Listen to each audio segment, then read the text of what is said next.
Good evening, all. Welcome to the Friday night stream. You all know me. I'm the old geek. I'm still the old geek. Always will be the old geek. Hello to Daniel. Hello to Elf8. So you're not on cooking duties tonight, Daniel. What are you doing instead? I'm guessing you're probably going to be having a beverage. That makes sense. We have 4 people in chat. I did create the stream a little bit late, so people might not have got the notification. That normally pops up half hour before it all kicks off, but it is Mad Max time, Halakar. It is indeed. Yes.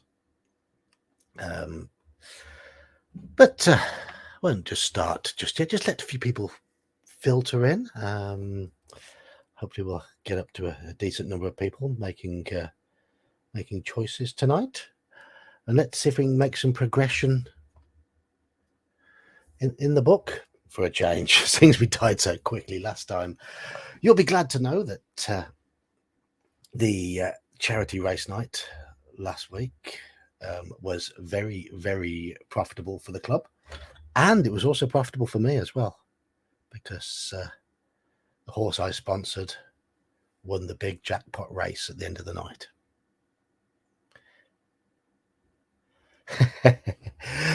There is a bit of a lag feed, Keith, so it's almost like we're on the same wavelength there. So you were probably typing that as I was saying it. So yeah, it went really well. Went really, really well. Good turnout, good atmosphere, and yeah, I won for a change. So, I mean, shall we get started, Mark? There's 4 people who've commented in chat, and yet the little eyeball thing that tells me how many people are in chat is, oh, it's just got up to 4. I don't know how truthful that is. We shall see. We shall see.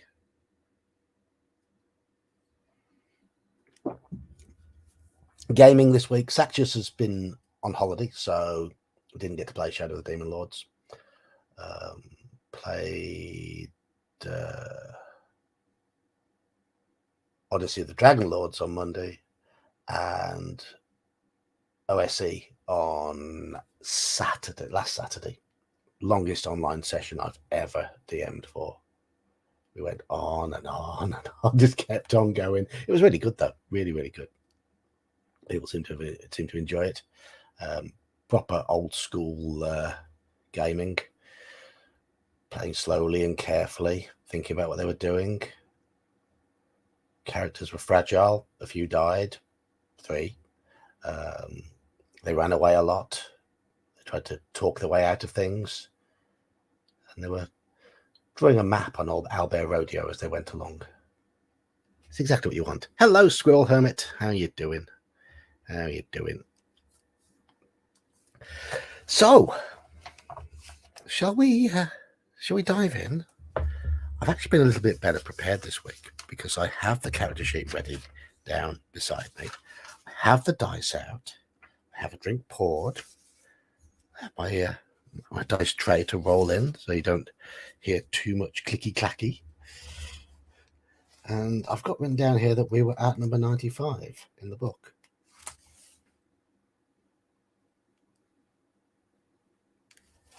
And I have got an itchy ear as well. Don't know why I'm wearing. Don't know why I'm wearing these.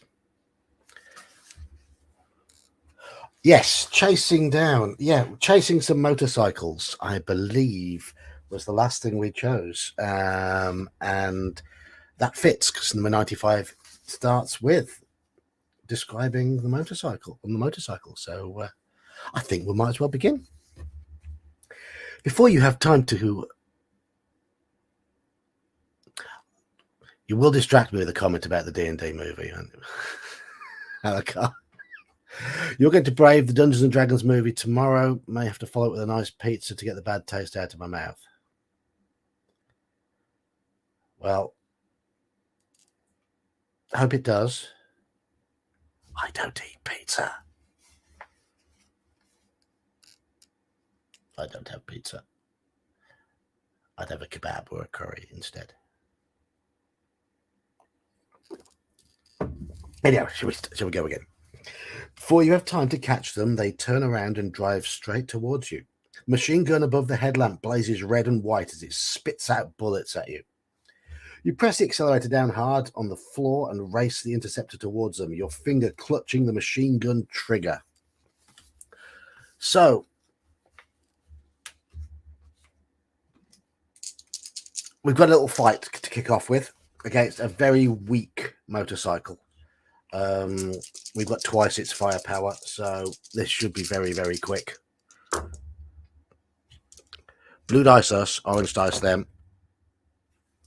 I'd imagine we'll do it in consecutive rounds because 6 points of firepower difference is huge. Yeah. Rundown of our equipment. I've got down here that we have got a car with 3 rockets, 3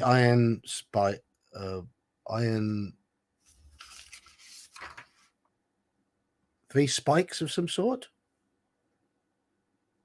2 oil sprays, and then we've got a map, flashlight, medikit, compass, food, water, 2 spare wheels, flat fix, and tools. We've used our fuel can. We've got 200 credits. So that's where we are at the moment. So we've battered the motorbike. Yes, spikes indeed. They are the caltrops we drop.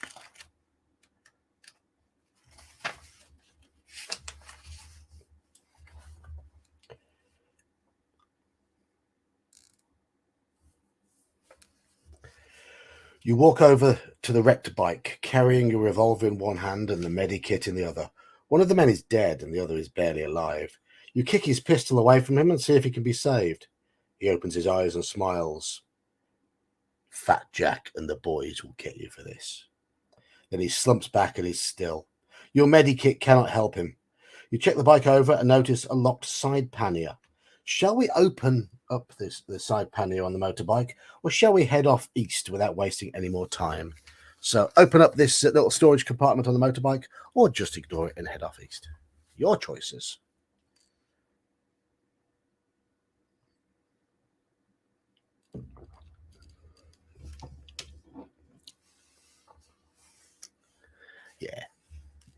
Yeah, thought you might.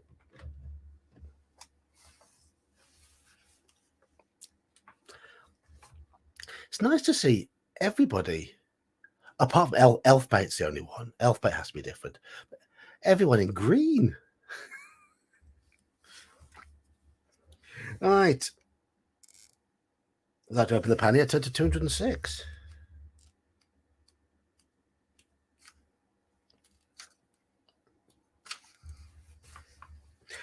You fire at the lock on the pannier. 3 shots and it's open. Inside you find a pair of handcuffs and a map and 200 credits. So we have found handcuffs,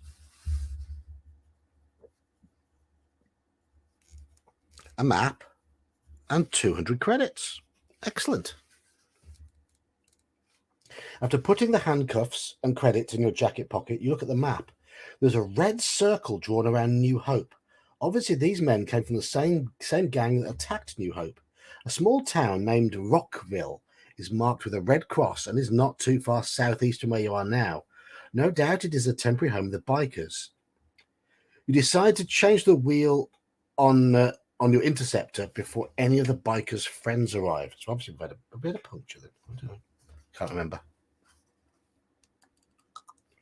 Hello, Green Dragon. Yes, they've not tried jumping the bridge this time.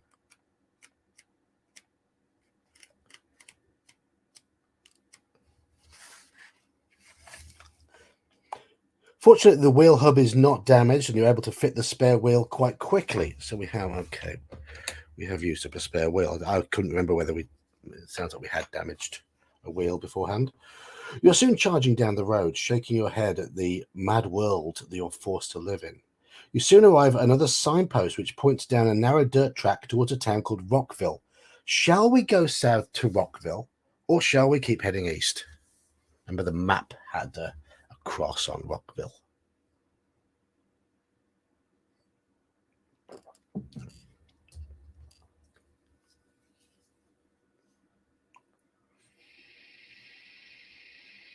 One for east, one for going to Rockville. 2 for rock, 1 for east so far.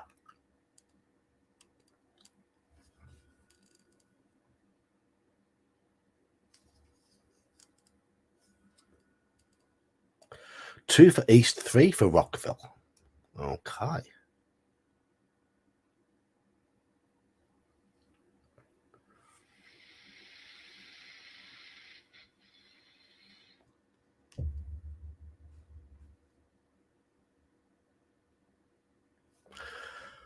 Rockville's currently winning.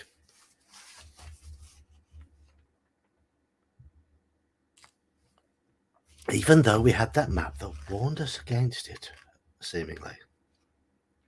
You like getting me killed, don't you? The dirt track is rough and bumpy, and you realize that people for miles around will see the dust that the speeding interceptor is throwing up. Nevertheless, you're determined to reach Rockville. Suddenly, you see a blinding flash on top of a boulder in the distance. Test your luck. We've rolled equal to our luck, which means we are lucky. Turn to 222.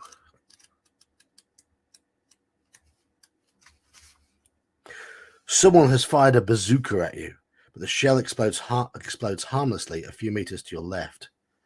Turn to 53.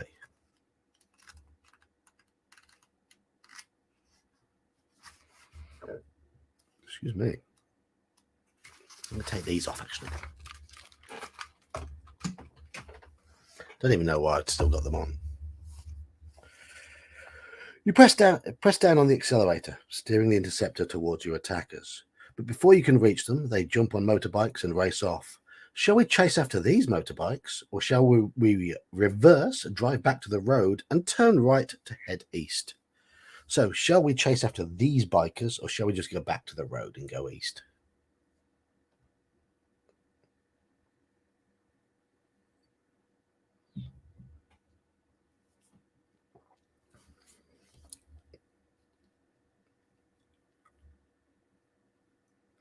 One for reverse, one for chase them.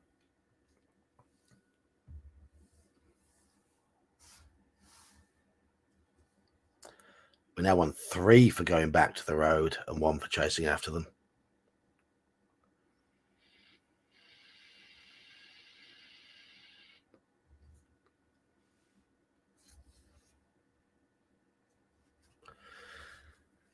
Tells me I've got 7 people in chat at the moment. 4, well, that's 4 is a majority. So we go back to the road and turn right to head east. Halakar's been outvoted. Speeding along the open road, you do not notice the iron spikes that have been laid down by highway bandits. You drive straight over them and only realize you've done so when a puncture makes the steering wheel start to judder. Test your luck. Yep. Easily made it. Rolled a 3. Rolling low is good.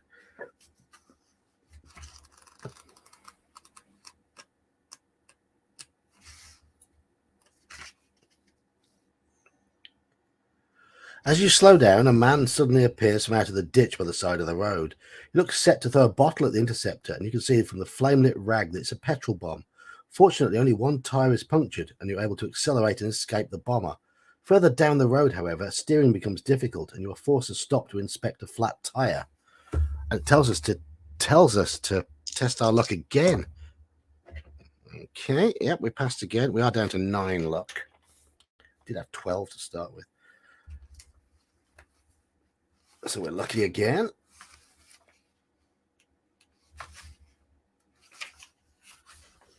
The tyre is not badly damaged. You're able to fix the puncture with the can of Flat-U-Fix.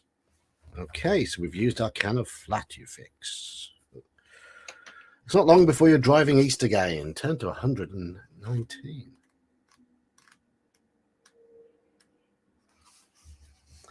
After travelling east for another half an hour, you come to a crossroads which has a main road heading south. You turn right and press your foot down on the accelerator, hoping to make good progress down the open road. Turn to 272. The road cuts through overgrown fields, but there are no obstructions. Check the mileometer to see how far you have come and notice the petrol gauge is reading empty again. Have we picked up a fuel canister during our journey?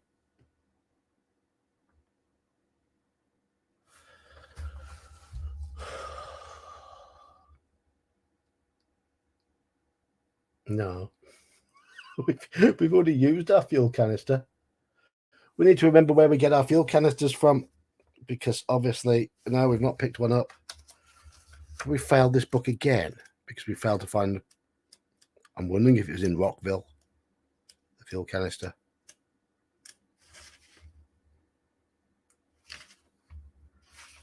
A few kilometers further down the road, the engine starts to cough and splutter. Finally, it jerks to a halt and your worst fears are realized.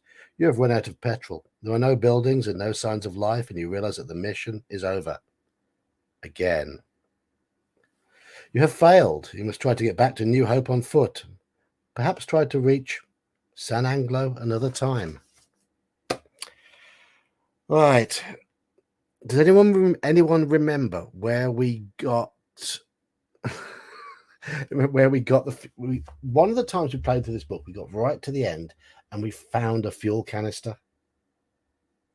I don't remember where we found it, but that's clearly the right route. Anyhow. Hello, Midnight Shadows.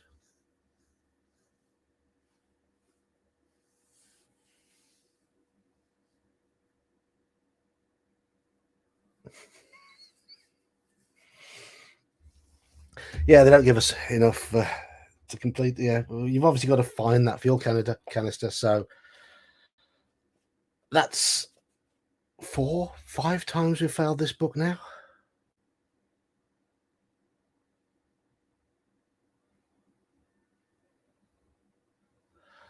I don't think it was the booby-trapped ambulance where we got the fuel canister from. Might have been the traffic jam.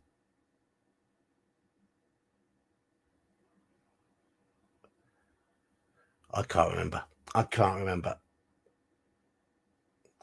Shall we try this book one more time, or shall we try a different book? Up to you lot to vote. One more go at Freeway Fighter, or try something else.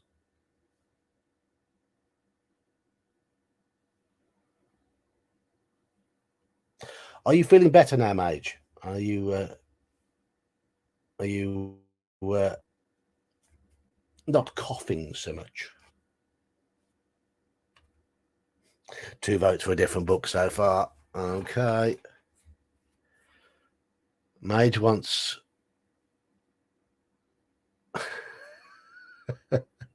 I do have some of the D&D solo adventures, and yes, I do plan to run one of them on a Friday night, but it does require a little bit of prep, which I haven't done. Everyone hide, Justin's here. Citadel of Chaos. You've got to pick spells at the start of that, and I haven't read the rules for those.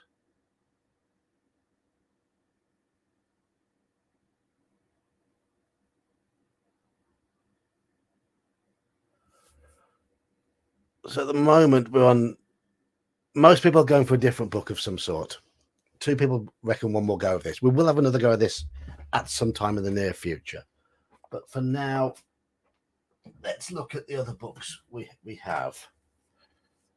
Are you able? Okay, we've finished that one. Done that one. We've got one we've failed quite a few times. One we've never tried. One we've failed once. Why don't I grab the Dungeon Master's Guide and run you all through a random dungeon? Live on stream.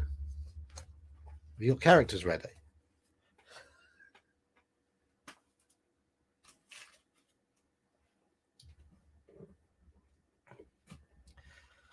we've also got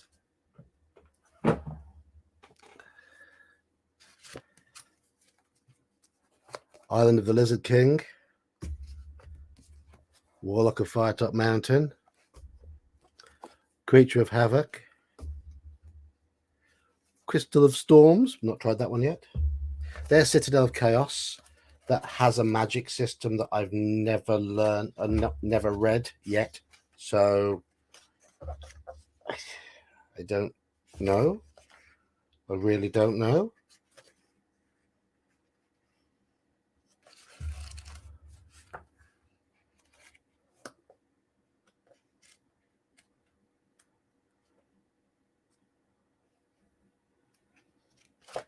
And we'll play Citadel of Chaos once I've read the magic system, but I'm not going to read it for now. And we've got the sorcery books. There's a magic system in those as well. I did have to prepare a character for that as well. So, and I have also dug up that again, which I think we found that book more than any other. So, the one we haven't done before, Midnight Shadows wants to go for a new one. Justin wants to go for a new one. And Halakar. Let's die a whole new way. Okay. I want one with a fairly short introduction. Okay.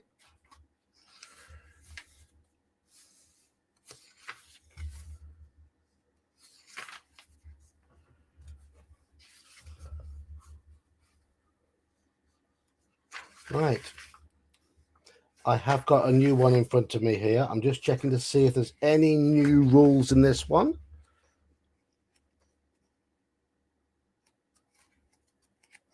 Doesn't appear to be. Goody, goody, goody. Right. I'm going to keep them simple. Let's create a character then, shall we? Skill. The skill's not very good. Oh dear. All right. Stamina. Stamina's average. Luck. Ooh, luck's decent. So we're a bit clumsy, but we're lucky. That's fine. That's fine. What equipment do we start with? Let's see. Just check. See if we start with any provisions. You start with sword, clothes, backpack, lantern. Okay.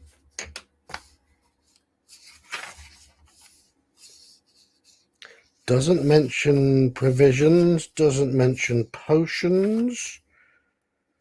No. Okay, so we don't start with anything else. This is Crystal of Storms, written by Terry Pratchett's daughter.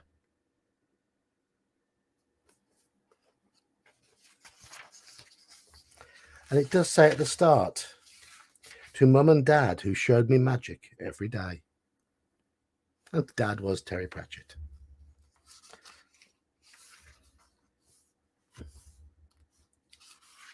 Shall we begin? The Tempest children of Pangara, god of the wind, have long reigned over the waters between Alancia and Cool.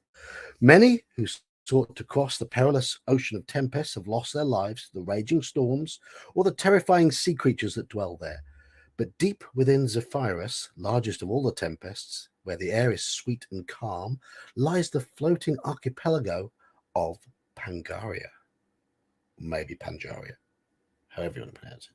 The 5 islands of Cirrus, Altus, Cumulus, Incus, and Asperitas surround a 6th small island known as Nimbus.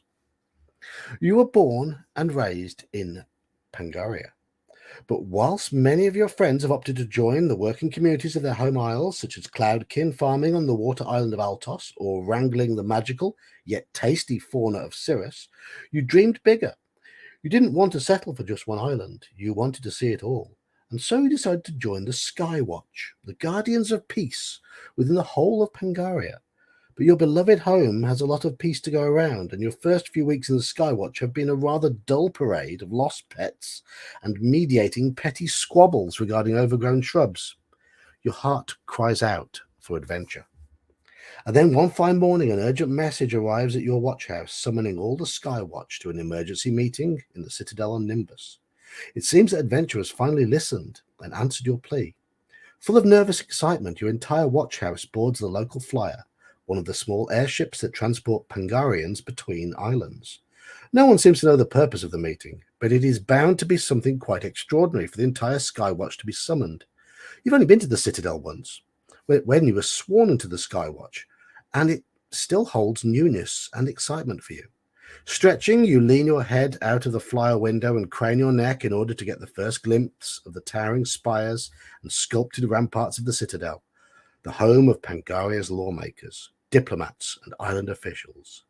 The flyer's goblin pilot wearily reminds you to keep all limbs inside the ship lest you lose something essential. Although you've heard tell that there are tribes of goblins out in the world who are aggressive towards humans and other species, the goblins of Pangaria are largely friendly. Most importantly, they developed the technomancy, a blend of elemental magic and engineering that keeps Pangaria airborne. This sounds rather too much like, what's that setting for 5th edition? So it's all sort of a bit steampunky. Why would it come to my head?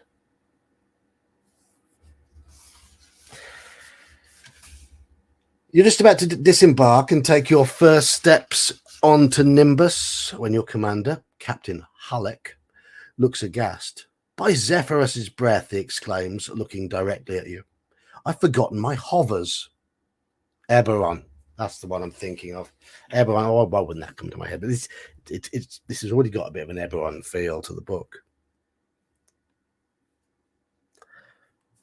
Yeah, I know it's been around since 3.5, but it's not my cup of tea. I've forgotten my hovers. Can't be seen in the Citadel without those. Please retrieve them from the watch house recruit. He pats at his pockets, searching for something. Bring my coin bag too. You nod. As the newest member of your watch house, you don't really have a choice.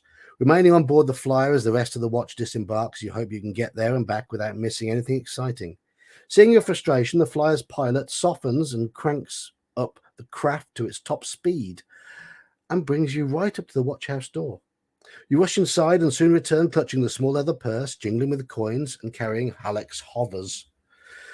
Up close, you can't help but marvel at the intricate light as air metalwork of these portable wings powered by storm crystals, harvested and gathered from the local tempest by the elemental stormborns. You look forward to the day when you're senior enough to get your own pair. You check the crystal gauge, which is attached to a small blue-green storm crystal that has tiny imprisoned tempests swirling inside it. It's a third full, but there's no time to charge the wings. You throw yourself back into the flyer. The little airship had barely had time to set down when you leap from the bulwark and start to sprint towards the Citadel. Suddenly a great explosion rocks Nimbus and a wave of energy surges outwards from the fortress, catapulting you through the air and over the edge of the island. You begin to plummet downwards. Now turn over. Okay. That was the intro. This is 1. The explosion has knocked the wind out of you. There is only one thing you can do to save yourself as you tumble through the howling air. You manage to struggle into Halleck's hovers, and the wings unfold with a soft thwack, thwack, thwack sound. Your fall ceases as the hovers slow your descent and hold you aloft. Your relief turns to fear as you look up and realize that now it's Nimbus which is falling straight towards you. Using your shoulder muscles to operate the hovers, you manage to steer yourself out of the path of the falling island as it hurtles past, tossing you around like a feather on the breeze. You gain control only to see Nimbus crashing into the sea far below. You watch in horror as the island begins to sink beneath the waves. You become aware of an unsettling humming sound, and the wings begin to shudder. The crystal that powers the hovers must be running out of charge. There's just enough power left to fly you to the safety of your home island. Right. Here we have I think it's a bit of a character choice. If your home island is Cirrus, the farming island, vote for that one. If you want your home island to be Altos, the water island, or do we want our home island to be Cumulus, the island of trade? So, Cirrus, Altos, or Cumulus? Should know how to spell them if you know your clouds.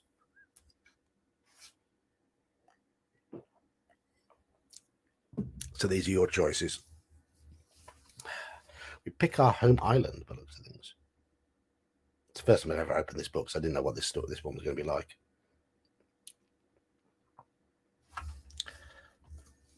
Right.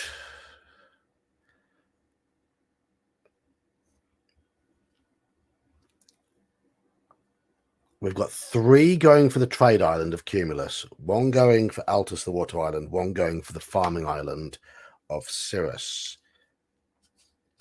Any more votes? There's 10 people in chat.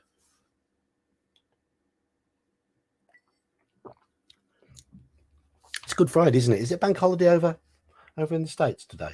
It's been a bank holiday here. I work in retail, so I had to work in the shop for 6 hours.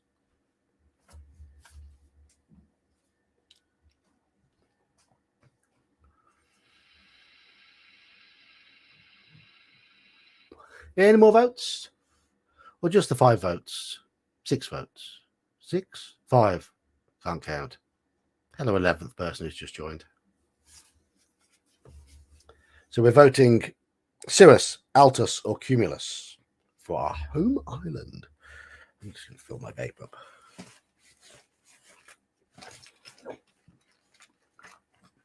It's half term for schools here at the moment. My son's off. My daughter's had this week off work. So it's the wife.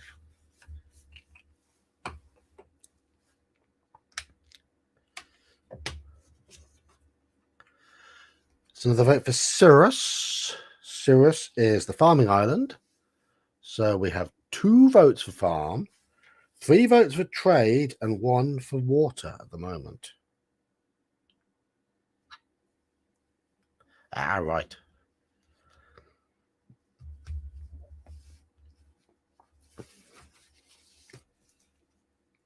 My son should be preparing for his exams. He's got big exams in a few months. Hasn't done very much.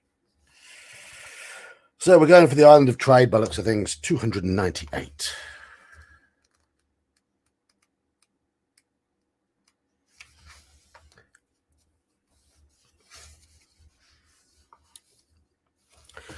You don't see Cumulus at first. You smell it.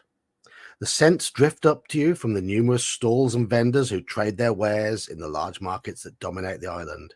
The soft, spicy smells of gingerbread biscuits and cinnamon milk pudding mingle with the pungent aroma of stink fruit and sizzling fish steaks. The smells of home bring a tear to your eye, and your mind drifts as you wonder if Cumulus is destined to suffer the same fate as Nimbus. You can already see the air around where the other island once was, crackling with a strange elemental energy. Whatever brought the island down must have been incredibly powerful. A humming jolts you from your musings, and the hovers begin to shudder. You tense your shoulders and move your upper body as you try to glide yourself down towards a safe and soft landing before the storm crystal's energy runs out. To test our skill. We've only got 8 skill, and I've rolled 8, so we have passed. We are successful. Yes, it doesn't mean, it means we don't have a crash landing. You aim for a soft-looking haystack, and just as the wings of your hovers are starting to fold up, you drop safely into the soft, warm hay. A grazing mule gently nuzzles you to your feet. Did we pick... We chose Cumulus as our home isle, didn't we? Yes, we did. Turn to 57. That's why we're here now. I'm guessing you can fly between the islands. as the book goes on.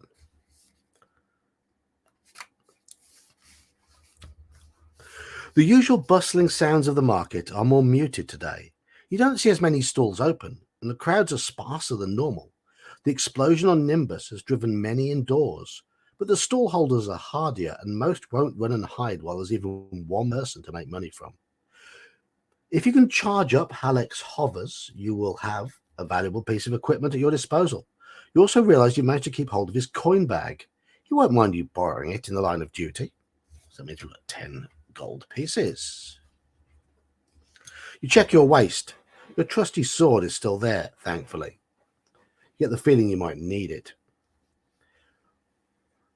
Whoa, aren't you a little junior for those hovers? It's Dav, a goblin friend of yours who works in the local bakery. You've only tried to explain what happened on Nimbus and why you have Halleck's hovers, but it's still all so confusing, and you haven't these questions yet. Sounds like you've had quite the morning, says Dav sympathetically, passing you a ginger cream horn, which makes you feel just a little bit better. We all heard the explosion, continues Dav. Never seen the market fall so quiet. Some folks hid. Don't blame them with all the extra elemental energy wafting around here. Most of the stalls stayed open. You know, the types around here, they wouldn't budge unless the ground fell out from under them. Let's hope it doesn't come to that. You resolutely tell Dav that you're going to investigate what happened. Probably best if I join you while you're on Cumulus, says the little goblin. I've done all my chores and you look like you could use the company. Plus, I got a few moves if anything gets a bit fighty. Oh, and here, this might come in handy. He's given us a healing potion, which restores 4 stamina. As long as Dav is traveling with you, you may add 2 points when calculating your attack strength, and you may increase your damage by 1 point. So we got +2 to hit, +1 damage while he's with us. Right, says Dav, readying himself for an adventure. There's a goblin I know called Hazi who lives on the far side of the market. He used to work at the Citadel on Nimbus. He might know something, and we could always go and talk to Methodus, the Stormborn, who works over at the mill. He might know a thing or two about the elemental energy that got released. There are rumors that the explosion has stirred up some nasty critters. Dav taps a small dagger at his belt. Good job you got old Dav with you. But maybe you want to tool up first or make some coin. Right, we have a choice. Do we want to go to Hazi's place on the far side of the market? Shall we go to the mill? Shall we check out the market stalls? Or shall we engage in a game of chance to try and increase our gold? So we've got Hazi, Hazi, mill, market, or game. Those are your 4 choices.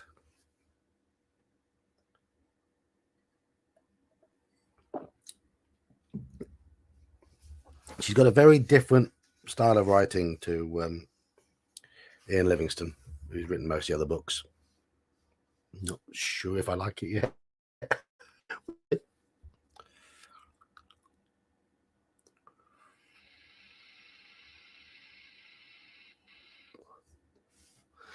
Feels a bit fluffier, if you know what I mean. So we've got 1 for Hazi, 2 for game.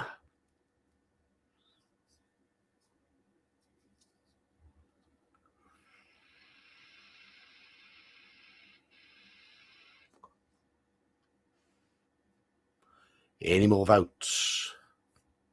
Want to go meet the goblin's mate Hazi? Or 2 wanting to try and make some gold from gaming? Mage goes for the game. Is that because it's an anagram of mage? Thief Keith says game as well. Okay, so we are going for the game. And we are... Yeah, we're ignoring Jeb. Everyone's going for game. You know what will happen? We'll lose our gold. And we'll die in this book as well. You approach one of the gambling stalls. Win or lose it all on the roll of a dice, shouts the goblin running the stall. Roll a 5 or 6 to win, double your money. What are you willing to bet, officer? Right. We can bet 1, 2, or 3 gold pieces. Then we roll 1d6. If you roll a 5 or a 6, you win and double the amount of gold. If you roll a 1, 2, 3, or 4, you lose. The odds are rubbish. But we just have an option to play because we said we're going to play. So 1, 2, or 3 gold pieces. Your choice. 1, 2, or 3. Yeah, I'm not a big fan of the writing style so far, but we'll see. 1, 2, or 3.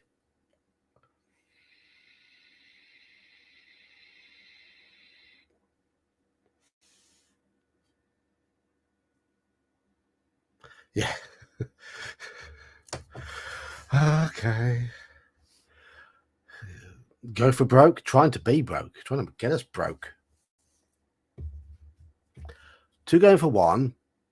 4 going for 3. 1 going for 2. Okay. We're gambling 3. We're going to roll a blue one. And I've rolled a 3. We've lost. Blame the blue dice. The odds are rubbish.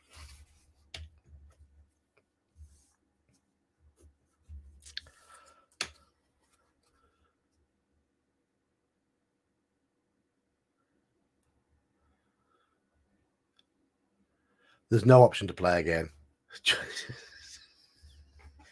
I think we should always do the opposite of what Justin suggests. Not your daisy, officer, says the goblin, pocketing your gold. Want to try again? You decide that it's not worth the risk of losing more. Shall we go to Hazzy's place? Shall we go to the mill? Or shall we browse the nearby stalls? So we've got Hazzy, mill, or market. Yeah, I blame the people risking it all.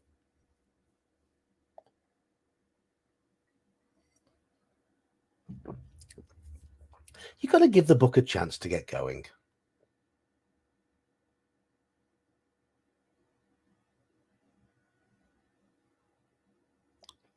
One Hazzy, 2 market so far. 2 Hazzy, 2 market. Stabbing him isn't an option.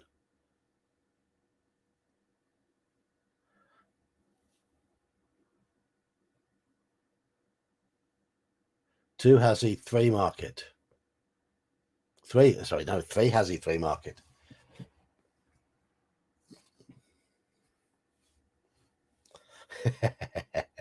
If we were playing D&D, it would be an option, but we're not.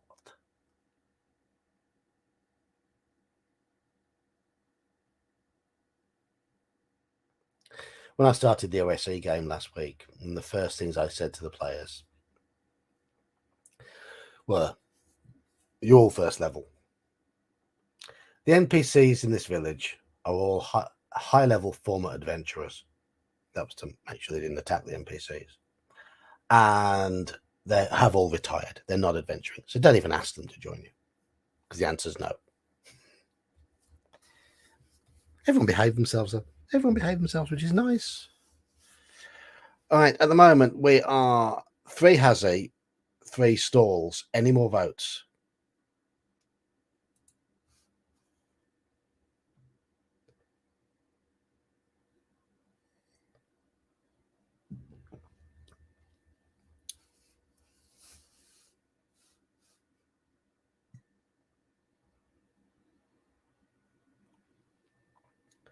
There's no option to go south, Midnight Shadows.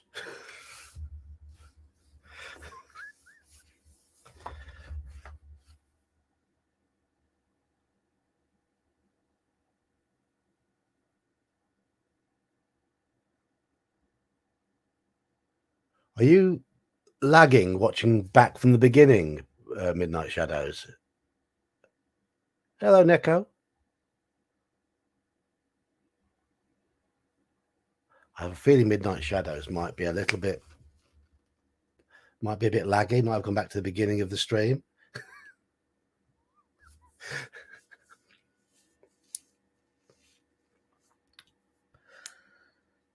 So we are at a choice. I'm looking for a tie break here.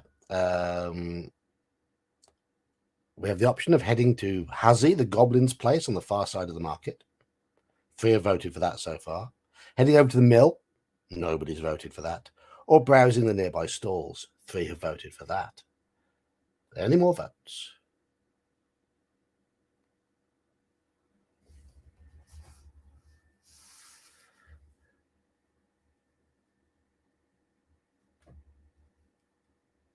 Hello, Zatirok.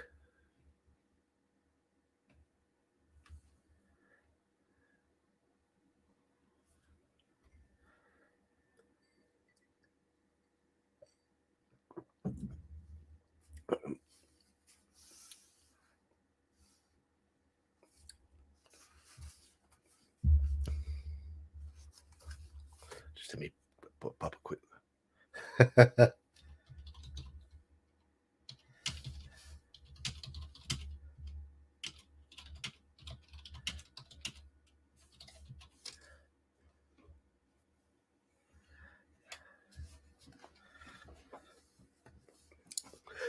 Okay. So we're going to go store. Nearby stalls. 258.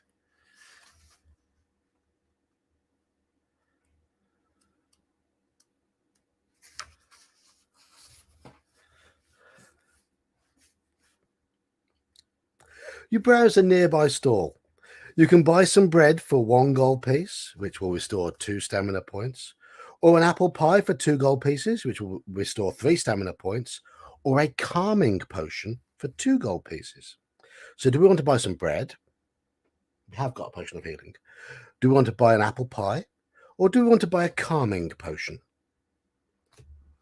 Your choices.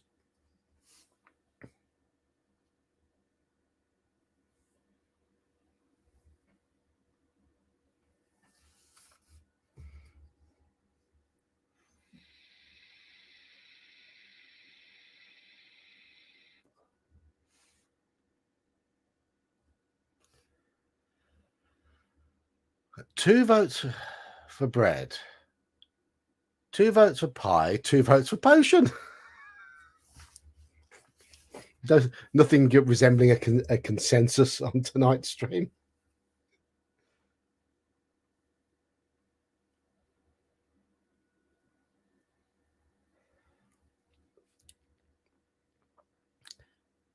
We don't have to use it right now. No. We can use it whenever. Pie is always good. But we have 3 votes for potion, 3 for pie, 2 for bread.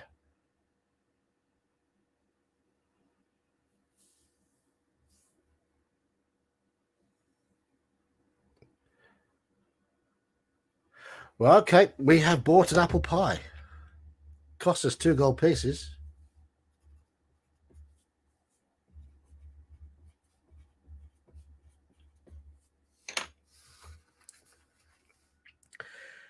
Right, we now have an option to go over to Hazzy's place or head over to see the mill. So, Hazzy's place or mill. Not the most interactive of stalls.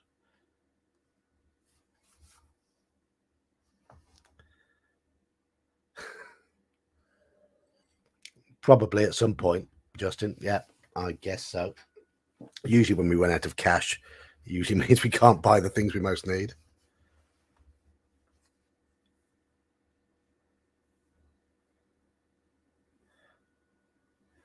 Okay, 2 for Hazzy, 3 for Mill at the moment.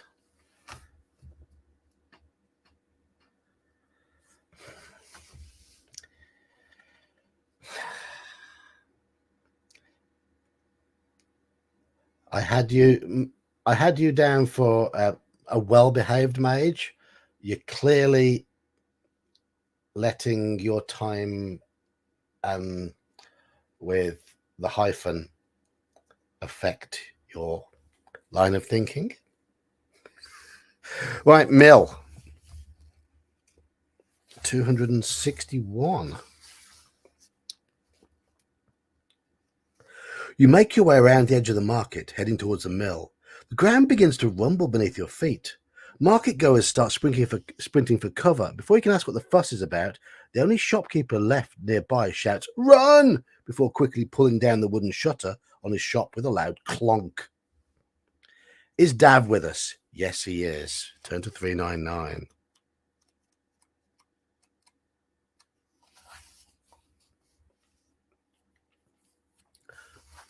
Uh-oh, says Dav, in response to the ground trembling beneath your feet.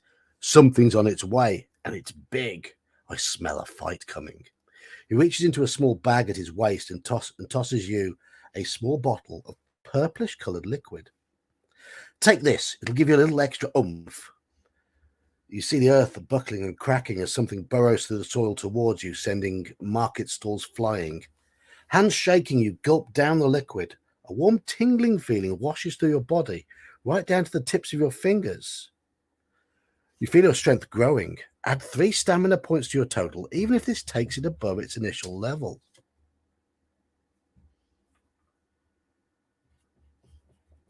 Okay. As the feeling surges through you, a huge worm-like creature erupts from the ground. It seems to have no eyes, but it makes up for that with the number of glistening fangs it has in its huge gaping mouth, which is heading straight for you. Give it hell, yells Dav. Okay, we have a fight, though we are more skillful than it. We've got a total of +3 to our skill for this fight. And we're going to hit it 5 times in order to beat it. 4 times, sorry. 3 times, because we've got Dav with us.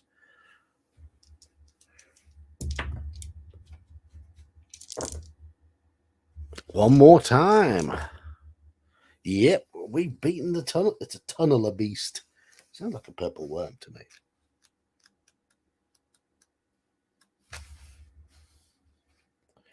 There's not much art in this book, and what I've seen is not very good. With an enormous shudder, the creature crashes to the ground. Slowly, the market goers return and start poking at the huge corpse. Nice work, officer. Do you think this can be roasted? Stewed, maybe? Worth a try. The stallholder cautiously raises his shutter. Well, I never. You got it.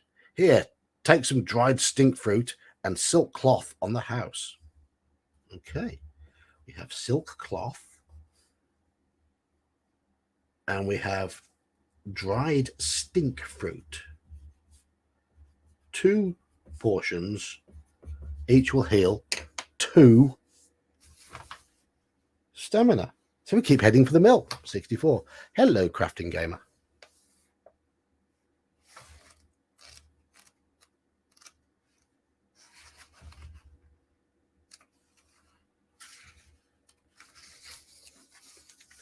The mill is quiet when you reach it. Perhaps the workers were sent home after the explosion. You look up at the windmill. There's no breeze, so the sails are still. There's a loud whooshing sound and what looks like a mini cyclone emerging from the structure. Before you know it, you're flung on the ground. Lose 2 stamina points. And you find yourself being pulled across the ground towards the swirling mass. Ooh.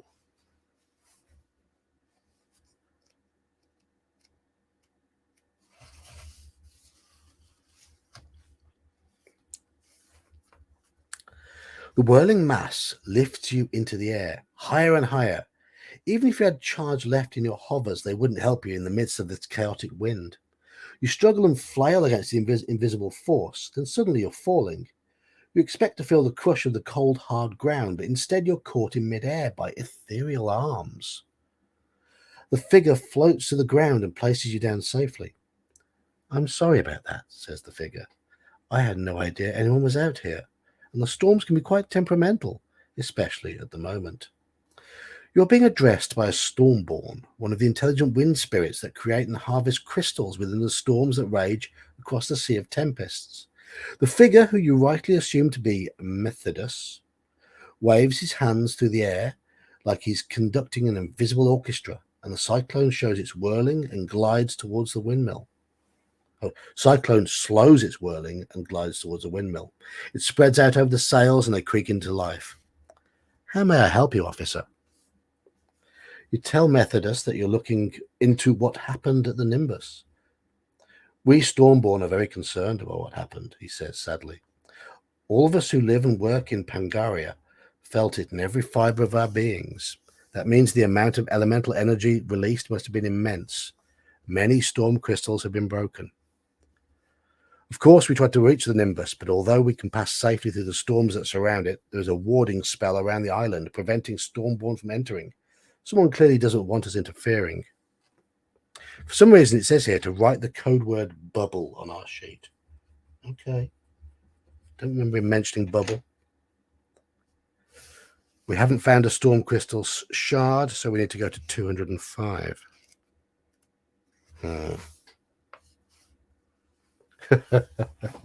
Such a... I think this is a weak book, personally. Of all the ones we've done so far, this is probably my least favourite.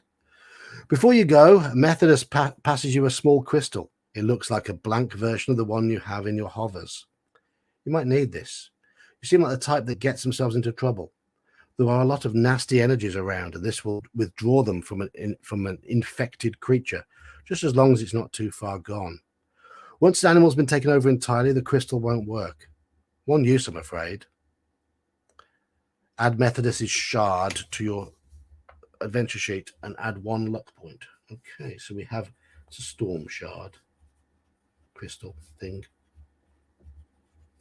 It is a bit random, yes. If you want to look for Hazi on the other side of the market, haven't done so already, then go now. Okay, we have an option, a choice here. Shall we go and see Hazi, or shall we try and find the local goblin flyer and head for one of the other islands? It's not feeling particularly logical, this book. It's very, very random. The story just doesn't feel like it flows. You're right, Neko. It does feel very random. At least the other books felt like some sort of flow to the story. But this is...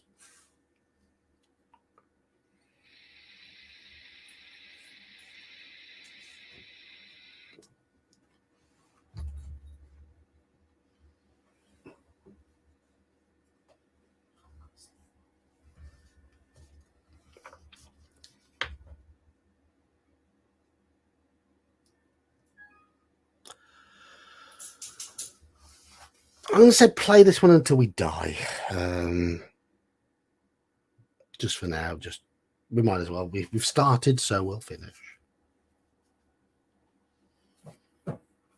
Exactly. Ian Livingstone and Steve Jackson were the masters of these. Sorry, Terry Pratchett's daughter. Not positive so far.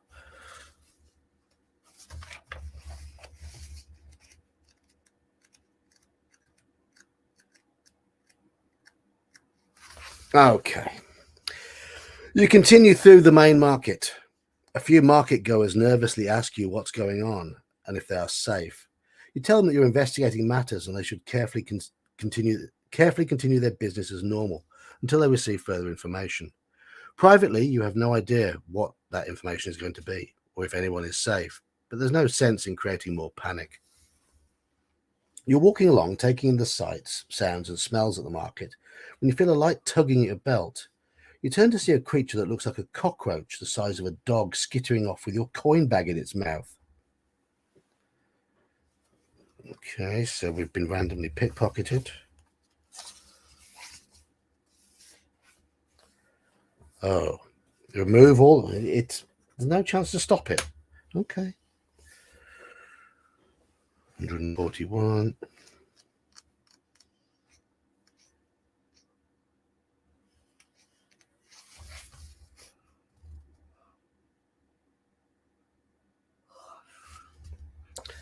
Dav picks up a large purple tuber from a tuber, Tuber, so it's a vegetable. I was thinking the musical instrument there for a moment, from a nearby stall and hurls it after the creature. The root vegetable strikes the cockroach's shell, causing it to stagger briefly, shedding 1 gold piece from the bag. Add this back to the gold box on your adventure sheet. Unfortunately, the tuber strike was only enough to slow the creature down briefly. It readjusts its grip on your coin bag and skitters off. Right. Okay. Raggy indeed. Hello, Mobius. Right, so what do we want to do? Do we abandon our coin bag so we continue to the far side of the market to see Hazy? Or are we determined to try and get our coin bag back? So market or coin bag, those are your choices.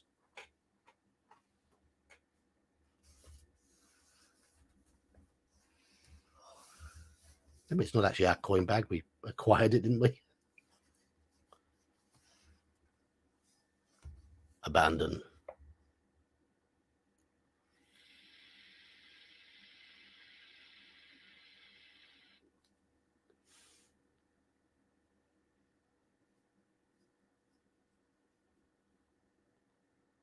Bag. 4 bags so far. 4-2 at the moment. 4 for coin bag, 2 for market. 5-2.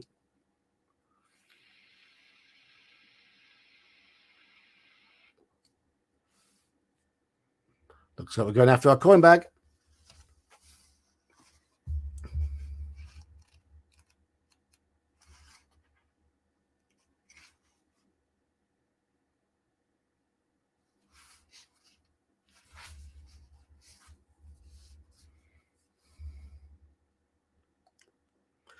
You can't let your coin bag be taken by this thieving beast, so you give chase. The cockroach dashes down an alleyway. You follow and come to a dead end.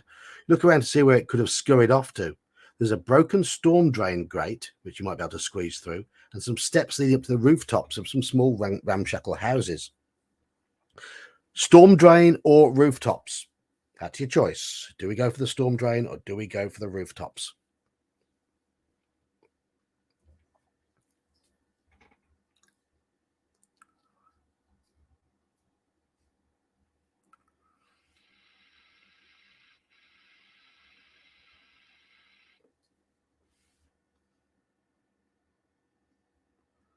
Storm drain.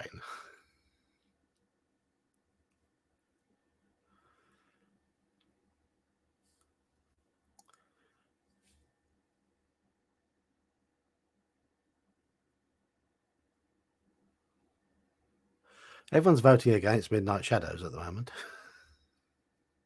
Sorry, Midnight. You're being outvoted. Crafting Gamer thinks both are a bad idea.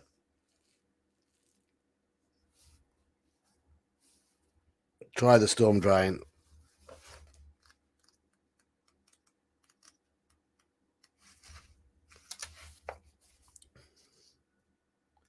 You squeeze your way into the storm drain and drop down into the sewer.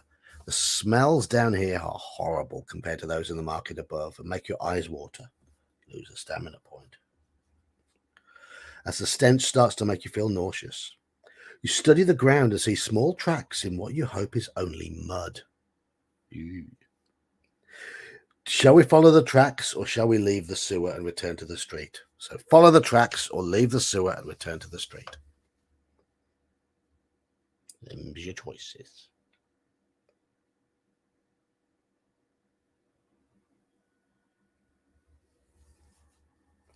Blech.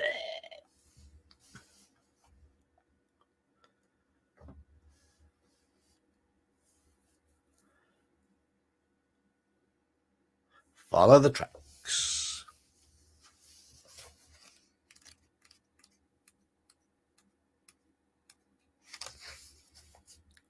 Holding your nose, you continue into the sewers, following the creature's tracks. Turning a corner, you see the giant insect is just about to climb up a small pipe with your coin bag in its mandibles. Quickly, you whip out your short sword and hurl it at the retreating bug. Test our skill. We are past. Rolled a double 1, that's perfect. Successful, turn to 383.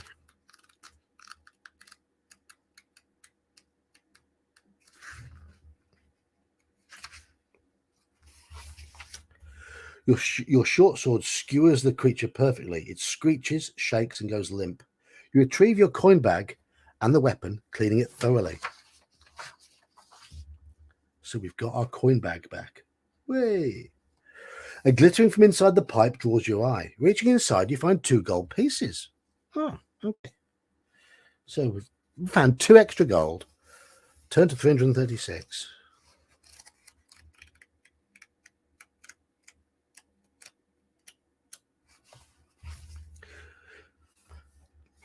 Now you continue your journey across the market, this time being more wary about who or what might be following you. You've not been travelling for long when a young goblin comes running up to you with an anxious look on his face. I heard you looking for me, he pants, struggling to catch his breath. This is definitely no Stormborn, so it must be Hazi. Do you have news about him? Did he send you? Confused, you ask who he's referring to. Vizig, the elder technomancer, of course. You mean he hasn't sent word? You shake your head and explain you're investigating what happened on Nimbus and were told you should speak to him. Hazi sinks down onto a crate looking miserable. I used to be an apprentice of his before he retired. He always comes here to have breakfast, but today he missed it, with no explanation. If you're heading to Asperitas, do you think you could check his house? I don't have enough coin for the flyer ride. You assure him that you will. Thank you, officer, says Hazi, looking a little more relieved. You ask him whether he has any idea what might have happened on Nimbus. I've not worked there for a few years, but I still can't understand what could have caused the crash. Nimbus, like all our islands, is held up by large storm crystals. Unlike the crystals in your hovers, the island crystals are strong enough to hold their energy perpetually. If the crystals failed, then something caused that to happen. I fear it was no accident. Add the code word Hazi to your character sheet. Okay.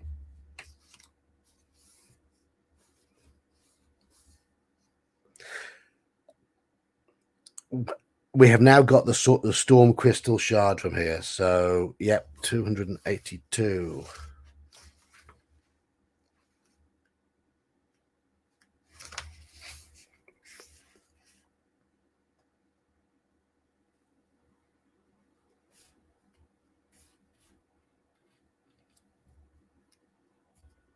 Oh no, we haven't got the storm crystal shard from.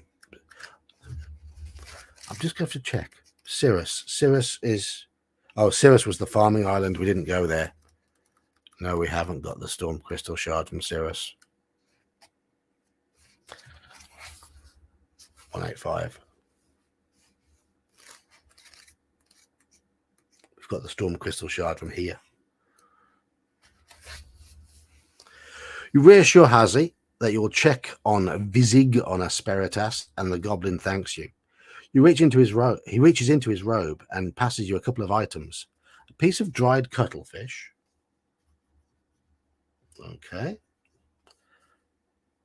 That's another 2 stamina restored. And an ornate dagger, which is +1 to our attack skill. So at the moment, we're back up to +3 on our attack skill. We're doing +1 damage every time. Enjoy, mage. Enjoy. Get those lungs cleared. Looking forward to your next video whenever it appears. You notice a sign pointing the way to the local goblin flyer. Okay. We have already been to the mill. So our only option now is to go to the flyer and find our way to the other islands.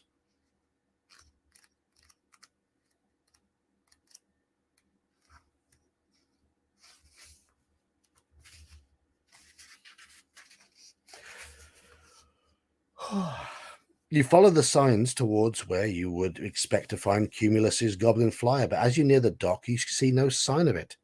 At first, you think it must be traversing one of its routes. Then you hear a plaintive, "Help! Help! Anyone? Anyone?"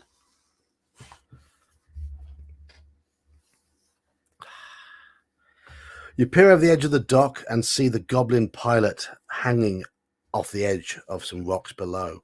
The goblin looks very relieved to see you. "Could you possibly give me a hand here?" You pull the goblin to safety, and she introduces herself as Daxa. "That Nimbus explosion completely took out my flyer," she explains. "Blew it right down into the ocean. Luckily, I managed to jump out when I did, or I'd probably be in some great white shark's belly by now." You explain you were hoping to visit the other islands. "Well, Until I get another flyer, you won't be able to get to Incus or Asperitas, Daxa says, sadly. But I'll charge your hovers for free, and that will get you to Cirrus or Altos. You can take the flyers from there. She points to a long bridge nearby, half shrouded in clouds. Normally you could take the sky bridge to Cirrus, but it's been closed due to some unnatural disturbances around the bridge at this end, Daxa explains. Of course you can deal with that. If you can deal with that, I'd be happy to reopen it, especially as my best aeronaut's helmet got thrown there during the crash. If you can make the bridge safe again, then the helmet is yours. So, the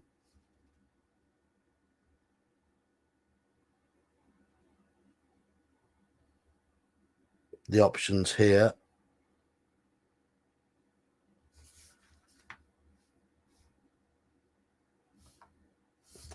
Shall we get her to charge our flyers for free and fly to Altos? Shall we get them to charge our flyers for free and fly to Cirrus? Shall we investigate the sky bridge to Cirrus? Or shall we see if we can find the aeronaut's helmet? Options now are Altos, Cirrus, bridge, or helmet.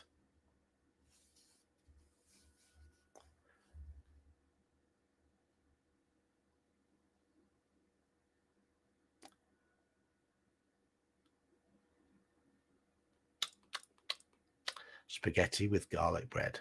Sounds good to me. Cheese, sadly, is not an option. Not an option. If I have cheese, all you would hear on stream would be me going, burp, burp, burp, and I'll be off to the toilet.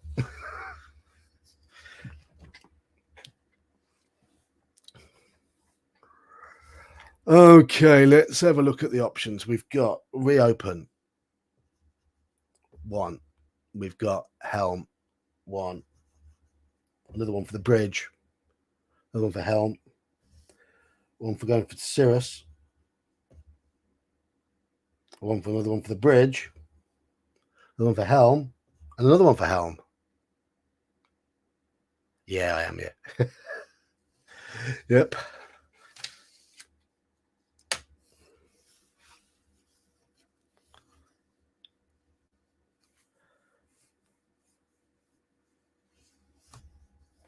So 4 helm, 3 bridge, 1 Cirrus I've got at the moment.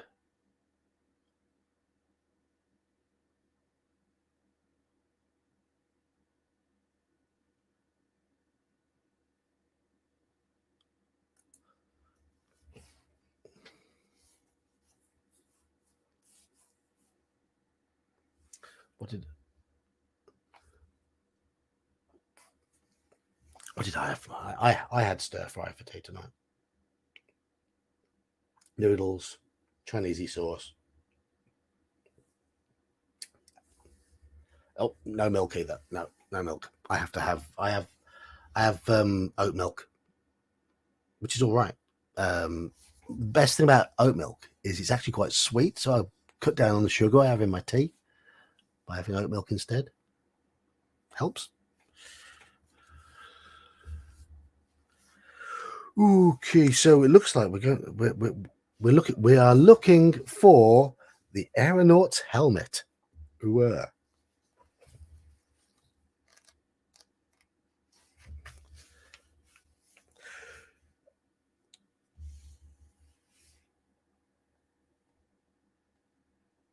Oh, investigating the sky bridge to Cirrus it's the same option as the helmet, so it's the same one. I made a mistake there. I put 2 options there: investigate the sky bridge to Cirrus or find the aeronaut's helmet. It's both the same one. I have oat milk on my cereal. It's fine. So I have cereal every morning.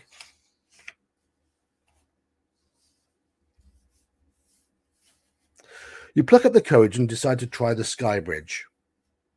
Dav isn't coming with us. Okay.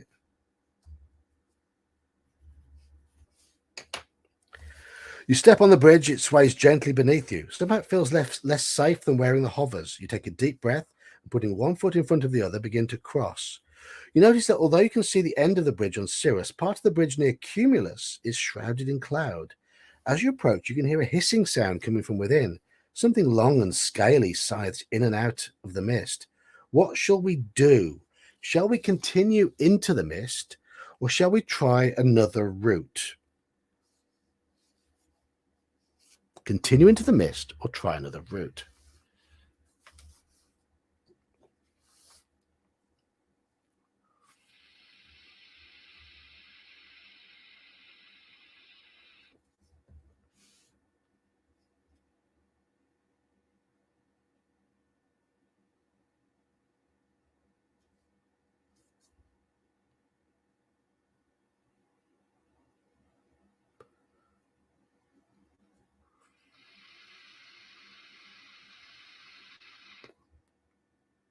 Mist is never good.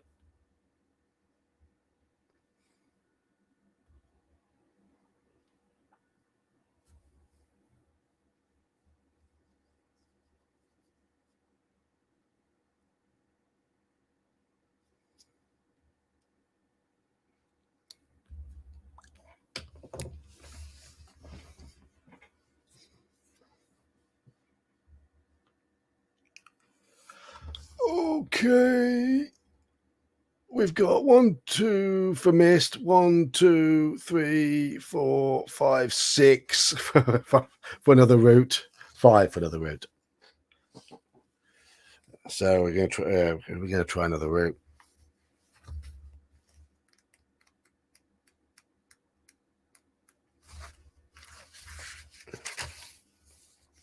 You return to Daxa. So, do we want to charge our flyers for free and fly to Altos? Or shall we get her to charge our flyers for free and fly to Cirrus? So it's Altos or Cirrus.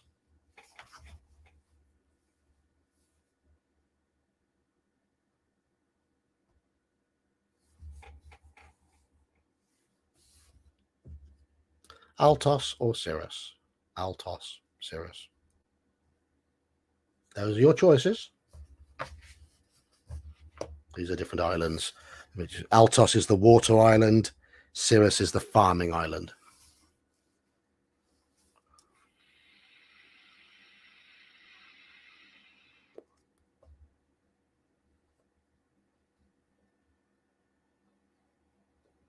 Everyone's spelling Cirrus differently.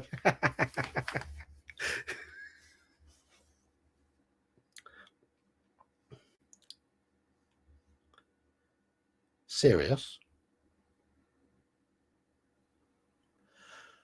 3 for Altos. 1, 2, 3, 4, 5 for Cirrus. The farming island is Cirrus. 6 for Cirrus. That's now it. Now has a majority. So we're going to Cirrus.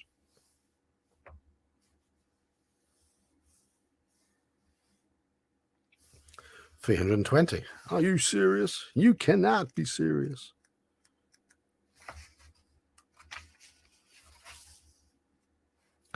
You decide to visit Cirrus, the farming isle, using your hovers.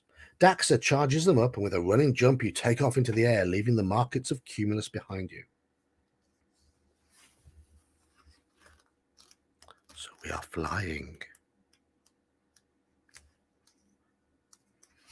I wonder if these are like the fly spell in D&D, which just wears off after a random amount of time. Crunch. You glide down onto the green and pleasant Isle of Cirrus, which produces much of the magically enhanced fruit, vegetables, and grains that feed Pangaria. You have little experience of this isle, but you're nervous about what the magical energy released by Nimbus may have done to the vegetation. You look around and spot a plume of blue-green smoke in the distance.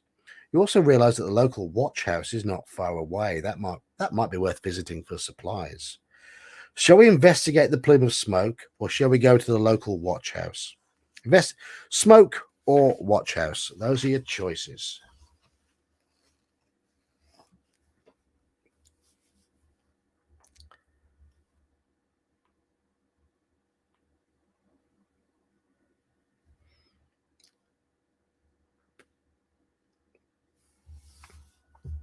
Plume of smoke, you say?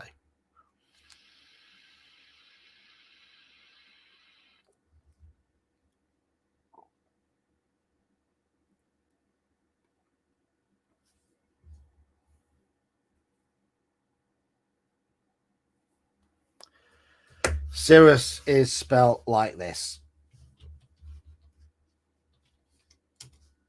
There we go. That's the correct spelling of Cirrus. It's as in the clouds.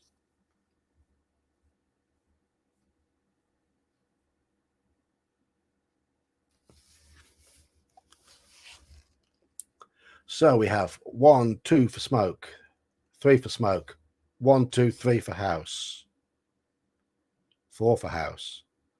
This is the best experience I ever had. Not a hint of sarcasm.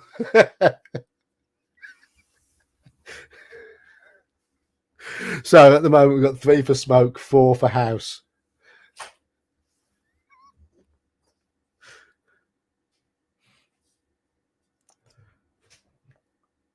What a way to spend your Good Friday evening, listening to an old Brit read a crap book.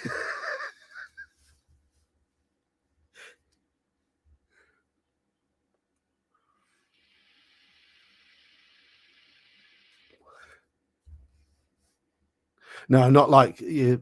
The asteroid's named after Ceres, the Roman. Ceres was Roman, or was she Greek? Goddess of agriculture. Was Ceres was Greek, wasn't she? Or was it Demeter? There was Demeter and Ceres, which were the same goddess. I think Ceres was the. I don't know which was which. Should know. Looks like it's all going to the Watch House at the moment. 4 votes for Watch House, 3 votes for Smoke. Any more voters?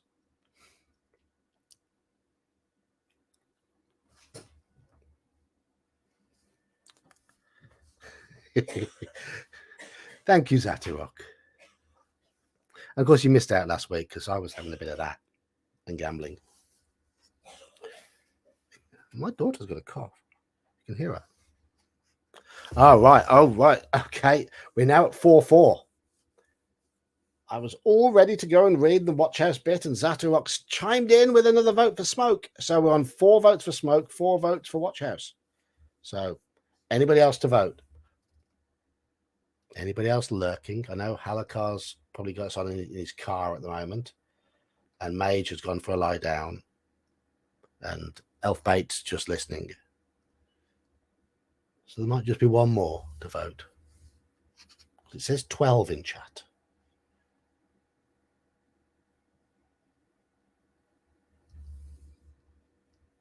Or shall I just roll the dice? Oh, there we go.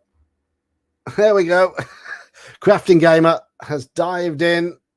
Thank you, Crafting Gamer. You've broken the tie. And we're now going to investigate the blue smoke. 137. And Halakar is probably at a red light at the moment. Eyes on the road. You make your way across Cirrus towards the blue-green plume of smoke. Worried farmers approach you asking about what happened on Nimbus. All you can tell them is to keep calm, stay indoors, and that the Sky Watch is looking into it. You manage to sound more convincing than you feel. When you reach the edge of the field that is the source of the smoke plume, you realize it's not smoke at all, but a swirling blue-green mist, which is coming from a large storm crystal shard that is half embedded in the middle of a cabbage field, close to a small shed. It looks like a much bigger version of the one in the hovers nestled on your back, though it's very cracked and clearly badly damaged. It must have landed here after the explosion on Nimbus.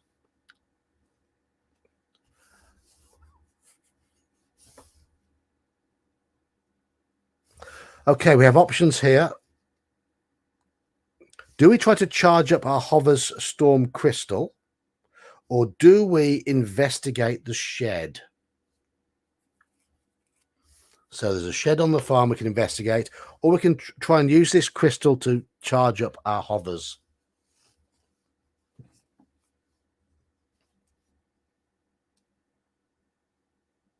Shed. Anyone who is a bloke will want to go to the shed. Blokes and sheds.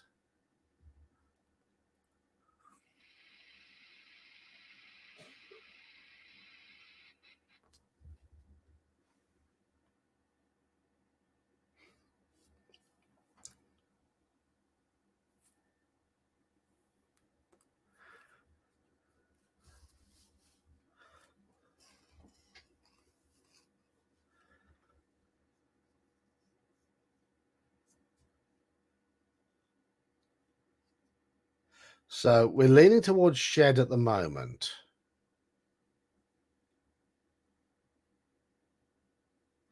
We're at 4 sheds to use the crystals.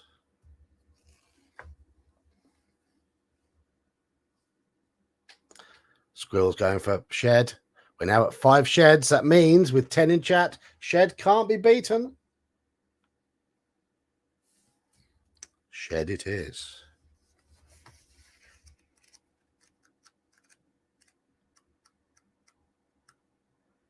We've got a shed. I rarely go in there. It's filled with kids' bikes. On the way to the shed, you pass by an empty wooden frame. A crow perches on it, preening itself. It caws angrily and takes flight when a large cabbage is hurled at it. I'm assuming we've done the hurling. Oh, no, it's not us. A straw-filled figure lumbers out from behind the shed. It's the frame's original occupant, an enraged scarecrow. It plucks a couple of heavy-looking cabbages and aims them at your head.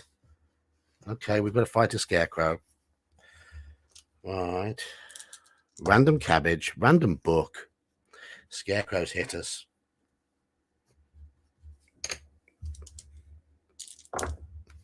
We've hit Scarecrow. We've hit Scarecrow again. And we've hit Scarecrow again. We've killed the Scarecrow. Aren't we the hero? I like the Scarecrow monster in D&D, though. I do. I think it's a good monster. The Scarecrow explodes in a ball of straw and cabbages. You breathe a sigh of relief. You've heard that cabbage leaves can be soothing, so you take 2 with you just in case. Oh, another way of healing. Cabbage. 2 times 2. Now you can reach the little shed. You find a small hand axe and a calming potion inside. We have a calming potion and a hand axe.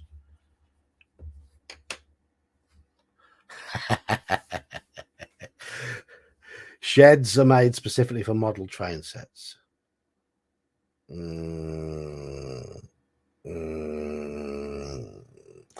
It depends on the size of your shed. Ours has just got stuff. Lots of stuff. Kids' old cricket stuff. Bikes. That sort of thing. My boss's shed has got a lot of old pub stuff in it.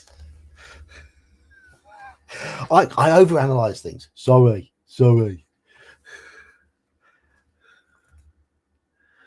Right, okay. Shall we head?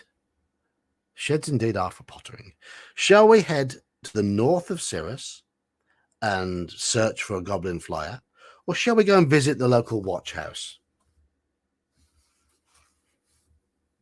So, search for a goblin flyer on the north of the island, or shall we visit a local watch house? Those are our options now.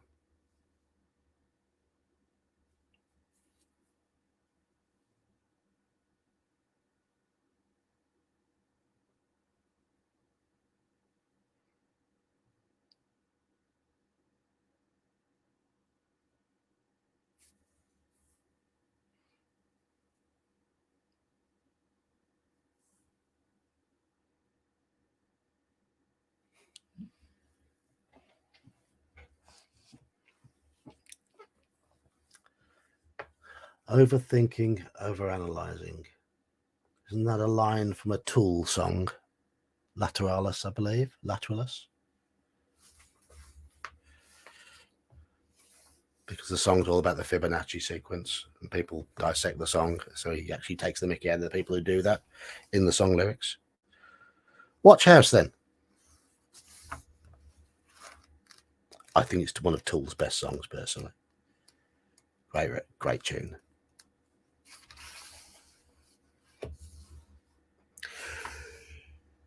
You head for the watch house. There must be something you can scavenge there. You're passing by a field of gently waving corn when you become aware of a growing chittering sound. The sound gets louder and louder as more creatures join in. The stalks begin to ripple as something surges towards you and erupts out of the corn. It's a horde of corn rats. These usually peaceful pests have been aggravated by the surge of energy from the explosion on Nimbus and have ditched their regular vegetarian diet for something a little meatier. You. We have to fight a rat horde.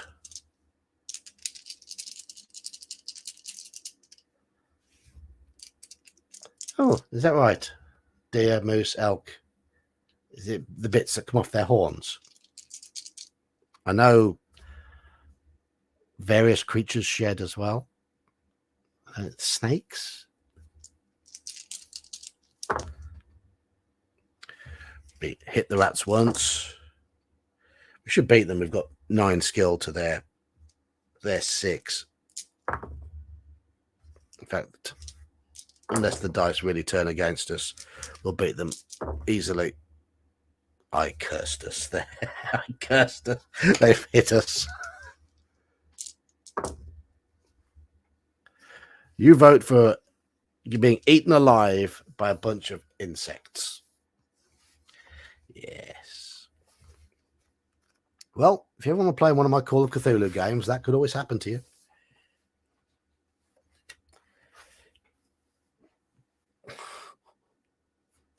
Every time we find anything or kill anything in this game, we get ways of healing. The rabid corn rats lay slain at your feet. You notice 2 ears of ripe corn have fallen to the ground during the battle. Corn to more healing stuff. To continue to the watch house, turn to 243.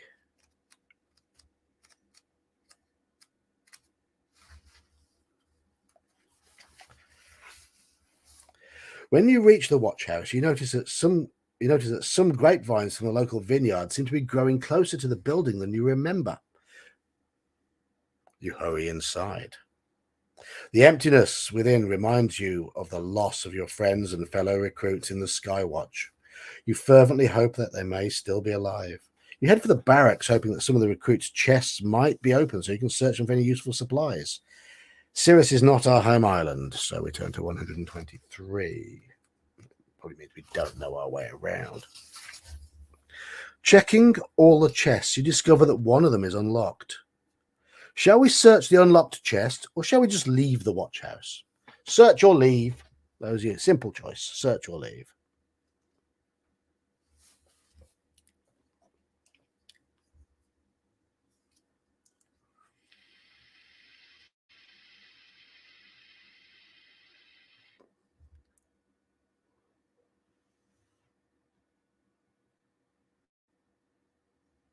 Loot everything.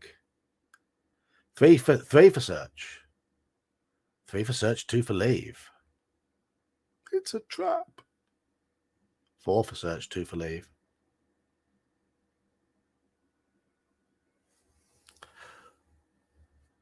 4 for search, 3 for leave.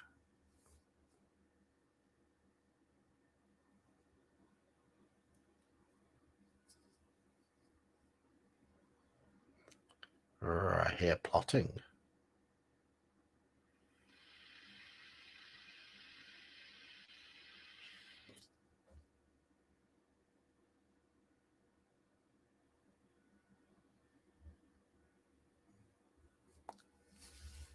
Four for search, 3 for leave at the moment. Any more votes? Any more votes?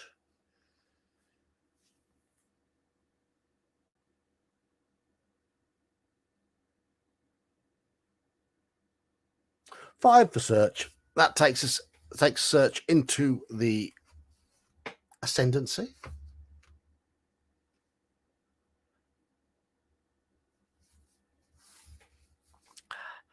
If this was a D&D game, I would say, yes, take the chests with you. Find a way to open them later on. But it isn't. It isn't. We search the unlocked chest.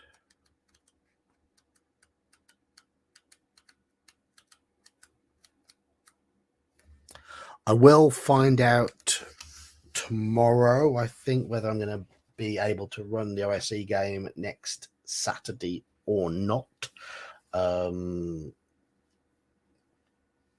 Because I'll find out if I've got free tickets to go and see something. You wonder briefly why the chest has been left unopened, but when you lift the lid, you get your answer. The chest bites down on your hand. Oh, the chest has bitten us. Okay. Lose 1 skill point and 2 stamina points. The chest starts to bark and growl at you and snaps its lid aggressively. If you have a calming potion and want to use it now, cross it off your adventure sheet. If not, you're going to have to fight the chest creature. Shall we fight it or shall we try and calm it down? It's not very strong. It is a mimic. It's a mimic. Shall we try and calm the chest down or shall we fight it? It is quite easy.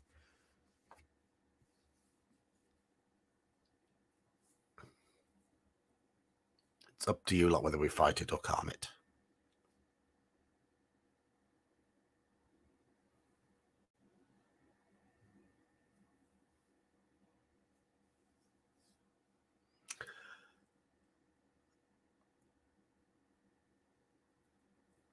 Looks like we're leaning towards fight.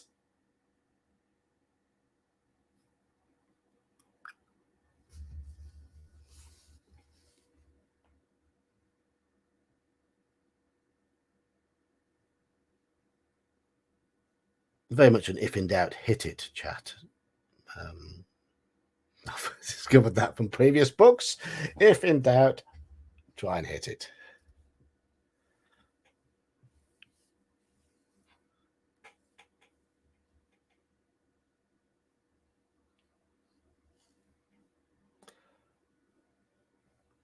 So fight or calm.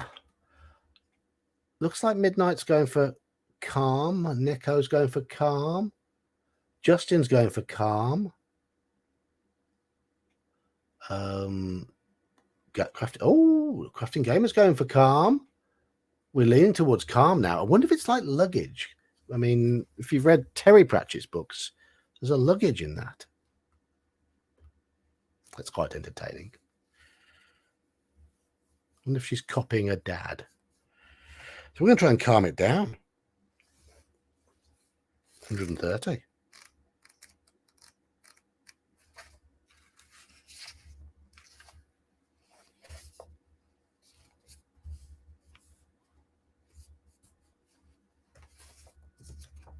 We've used our calming potion. The spell leaves the chest and the lid sinks down, lifeless once more. Inside, you find a flask of fire oil. Okay. And a piece of paper. You unfold the paper carefully. It looks like a page torn out from a ledger of one of the fishery docks in Incus. A few names are marked on the page, but one name, Commander Matthias Tallyman, has been circled. At the mention of Tallyman there, how many people immediately thought of, hey, Mr. Tallyman, tally me bananas? It's been circled several times. Scrawled next to it are the words, where is he? You can add the Incus ledger page. Yes. Incus ledger page. And fire oil to your equipment list on the adventure sheet. Equipment list is getting very, very long. The fire oil can be used once to light a fire, or it can be used against an opponent at the start of a battle and will automatically cause the enemy 3 stamina points of damage. Okay, we have an option now. Do we want to take a nap here? Shall we take a nap, or shall we leave the watch house? So shall we rest at the watch house, or shall we leave? But resting involves taking a nap. Having a bit of sleepy buys. Nap or leave? Still very random, these choices. It's not got a flow to it. This book has. This hasn't. People want to go to sleep.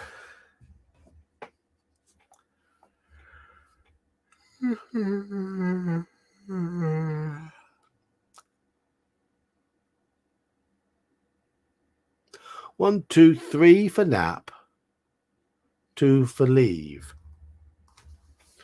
A rest will probably heal us or could get us killed. We are down 9 stamina.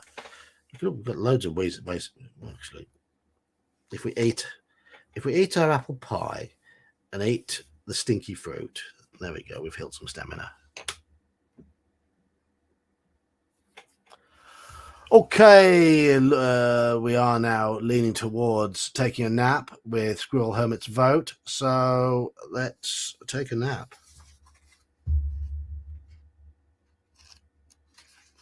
And Zatarok just confirms it.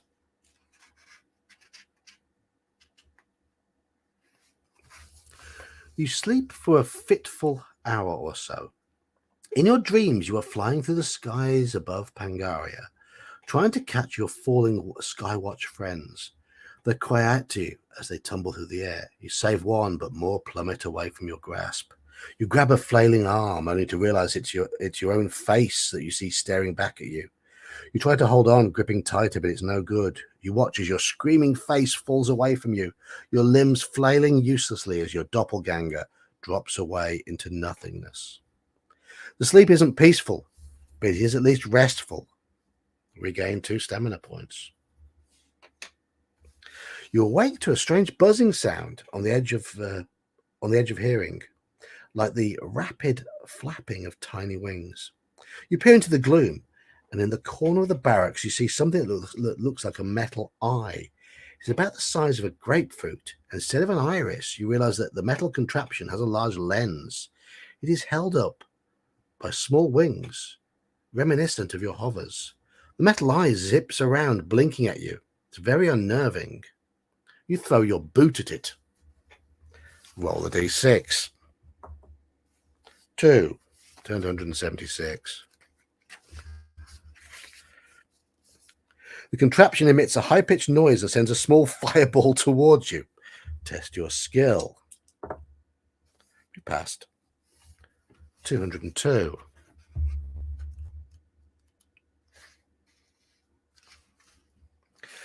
You deftly deflect the fireball with the blade of your short sword. It crashes harmlessly into the fireplace while the eyeball flies away up the chimney. You're unharmed, but you can't shake the feeling that you're being watched. However, there's no time to dwell on such things right now. There's nothing more to do here, so you leave the watch house. 335. Do we get our boot back?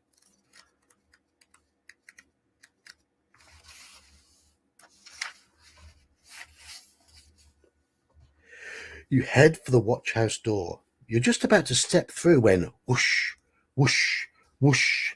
Vine tendrils shoot across in front of you, blocking your exit. A bunch of grapes explode, showering you with acidic goo. Lose 2 stamina points. The rest of the vines start to creep across the ground towards you. We have an option to use a calming potion here, which we haven't got one. We're going to need to fight the vines, and they're called the Grapes of Wrath. It's very cheesy. Very cheesy. So we are fighting the Grapes of Wrath. And the grapes have hurt us. Do we die to grapes? Oh no, we've squished some grapes. And we've tied.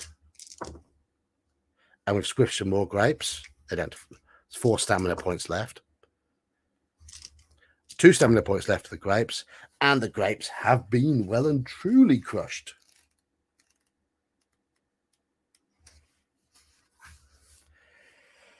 How much more randomness is in this book? You fight your way through the angry vines until they retreat away from the door, giving you enough time to escape. You notice a bunch of unexploded grapes lying on the floor. You prod them very gently with your sword, but they seem more stable when not connected to the vine. It will take more force to activate their corrosive properties. Thinking they might come in useful, you carefully put them in a small leather pouch and take them with you. We have some grapes. Yeah, why don't we make some wine? You leave the watch house and are just wondering if you should go to the north of Cirrus and locate a goblin flyer to take you onwards to the other islands when you hear an indistinct yelling in the distance. Okay. Shall we follow the sound of the yelling, or shall we head north looking for a flyer? The other option is to investigate the blue-green smoke that we've already done. So, follow the sound of the yelling, or head north. Those are your options, chat.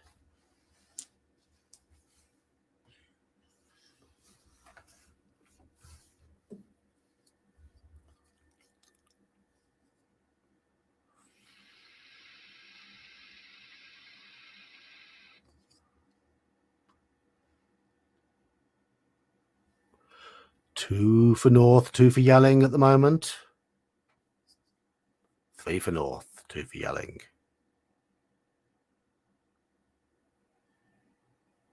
3 for north, 3 for yelling. We have a difference of opinion in the Squirrel Hermit household. Squirrel and his missus, Zatarok, voting for different things. Thief Keef pushes it towards yelling. We are 1 up on yelling at the moment. So we're at 4 yelling, 3 north.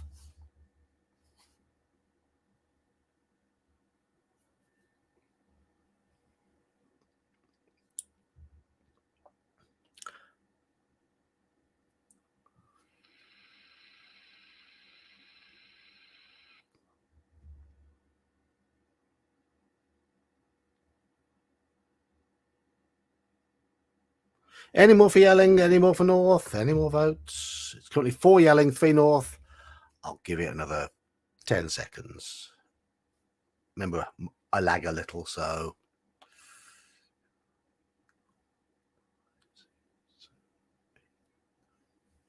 Yelling has won. 168.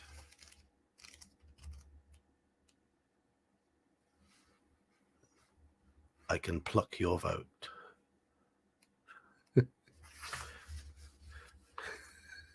Best DM ever. Oh dear. There's not exactly much DMing involved in this book, other than reading.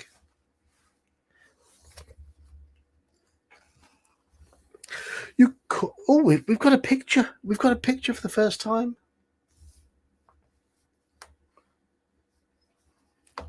You cautiously follow the sound of the yelling to an orchard.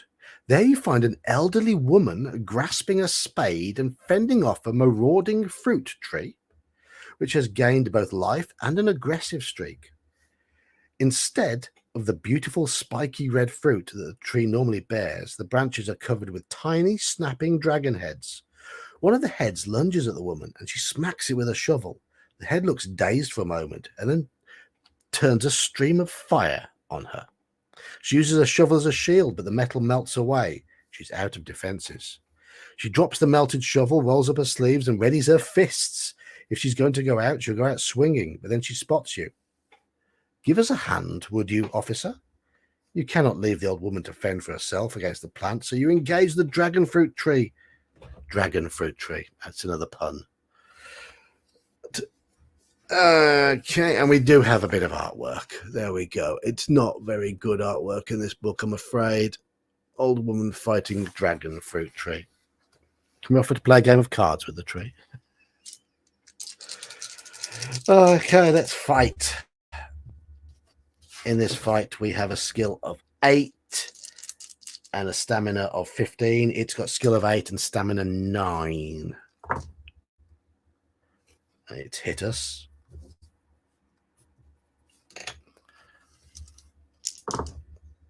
It's hit us again. Uh-oh. We've hit it.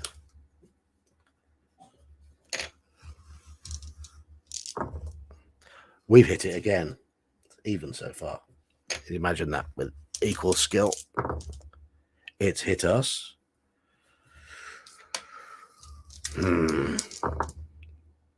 Come on, blue dice. We've tied. We've tied. Come on, blue dice. We've lost again. Are we going to lose to a tree? Are we going to lose to a tree? We're losing. We're now on 5 stamina. It's got 5 stamina. Oh, it's got 3 stamina now. Oh, it's got 1 stamina. Oh, it's hit us. This is a very tight fight. And we've beaten it. We have beaten the tree. We have 3 stamina left.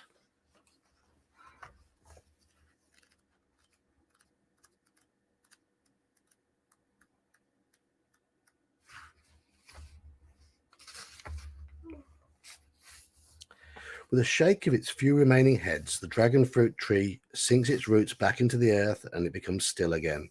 The little dragon heads close their eyes and start to snore gently. The old woman looks relieved. "Thank you, officer," says the woman, who introduces herself as Maud, also known as Maud the Mauler from her adventuring days. "Good job you turned up when you did. I wasn't looking forward to giving that. I wasn't looking forward to trying to give those little fellows the old 1-2 punch." Maud asks about what's happened over at Nimbus. Her daughter is in the Skywatch and went over there for the meeting. Maud is very worried about what might have happened to her. If you want to tell her the truth that you don't know, okay, do we tell her the truth that we don't know, or do we tell her a little white lie and reassure her that everything's all right? So, truth or lie? Truth or lie? And meanwhile, we're going to eat some of our food to recover some stamina. Truth or lie?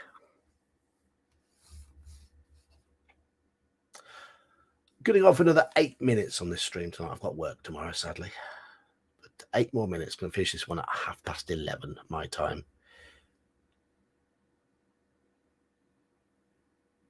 Because it's late here in Britain.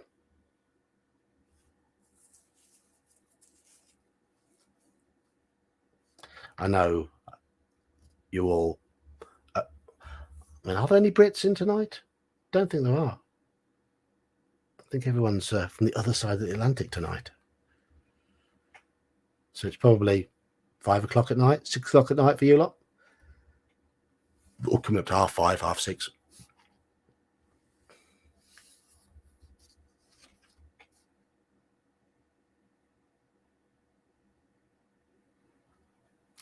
Everyone's going for lie.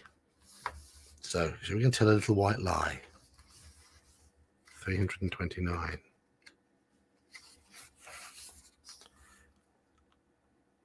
You tell her that the authorities are working on a solution and that she shouldn't worry.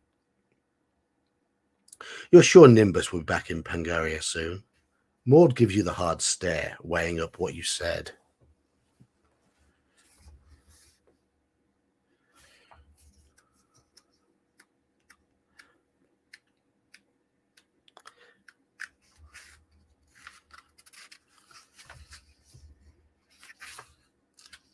Unless we'll stab her in the face.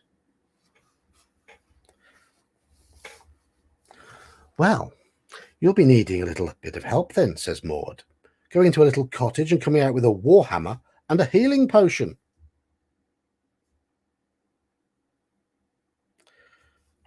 "Use them well and wisely.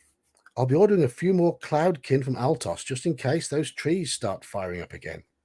Right, if we use Maud's warhammer, we do extra damage, but we would it's -1 to hit because it's heavy, which might not be a good idea because we've got low skill.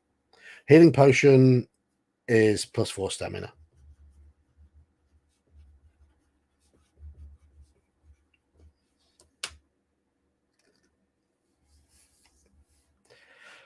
Okay, we have the option here of investigating the plume of blue-green smoke, which we've already done, or heading north. So we've got to head north. 255.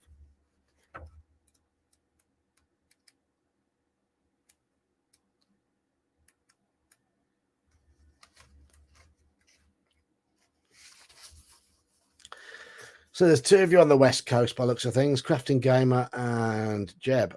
And Justin, you'll be East Coast, I'm guessing, if it's 6:30.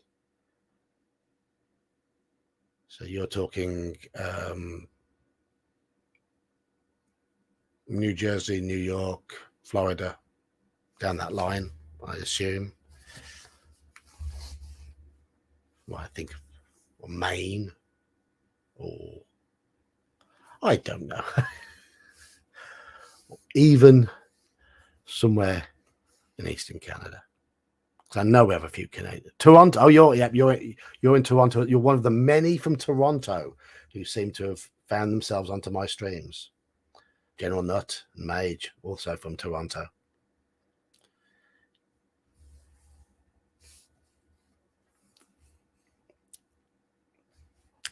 You reach the north end of Cirrus and look for the Goblin Flyer, which normally takes the inhabitants onto the other islands. You eventually find the flyer, but its balloon is deflated. It's miserable. So if you're West Coast, Jeb, that's Vancouver.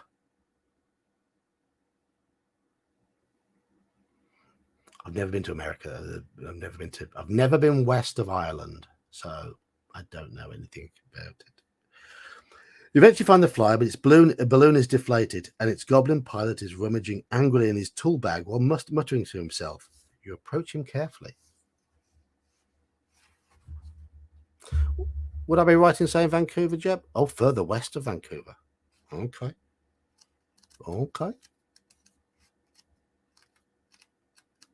What is it about my channel and Canadians? I don't know. I don't know.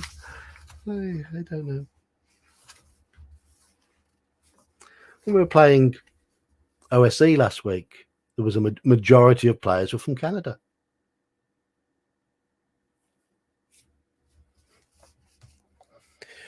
Would you look at that, he grumbles, gesturing to his damaged balloon when he sees you approach. I was just having a spot of lunch and minding my own business when I hears a huge bang and a great big rock hits the old girl and gives her this gaping big hole in her side. And I dropped my best pie over the edge of the island. I look like your uncle.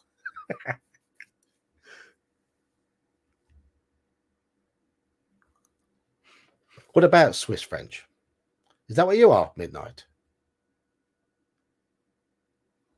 I've been to Switzerland twice, and it was the French part of Switzerland I went to. I went to Grand Montana for skiing with the school.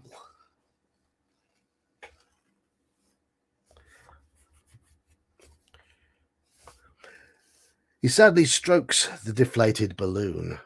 There, old girl, he murmurs gently. As soon as Grax finds you a patch and some glue, we'll get you up and floating about again. You ask if you can be of any help. Thank you, officer, says Grax, looking a little more cheerful. If you happen upon something I can fashion into a patch, that would help. Or if you've got some coin, you can charge up the crystal in those hovers of yours. They won't take you to the furthest islands, but they should get you to Altos or Cumulus. Usually you've been able to use the sky bridge to Cumulus, but it's been closed due to some unusual energies on the Cumulus side. So your hovers or my flyer are your best bet for now. I'm everybody's uncle, am I? Uncle Geek. Oh. Right. If we have a cabbage leaf or a piece of silk cloth, we can patch up his balloon. I think we should use our piece of silk cloth for this. Turn to 200.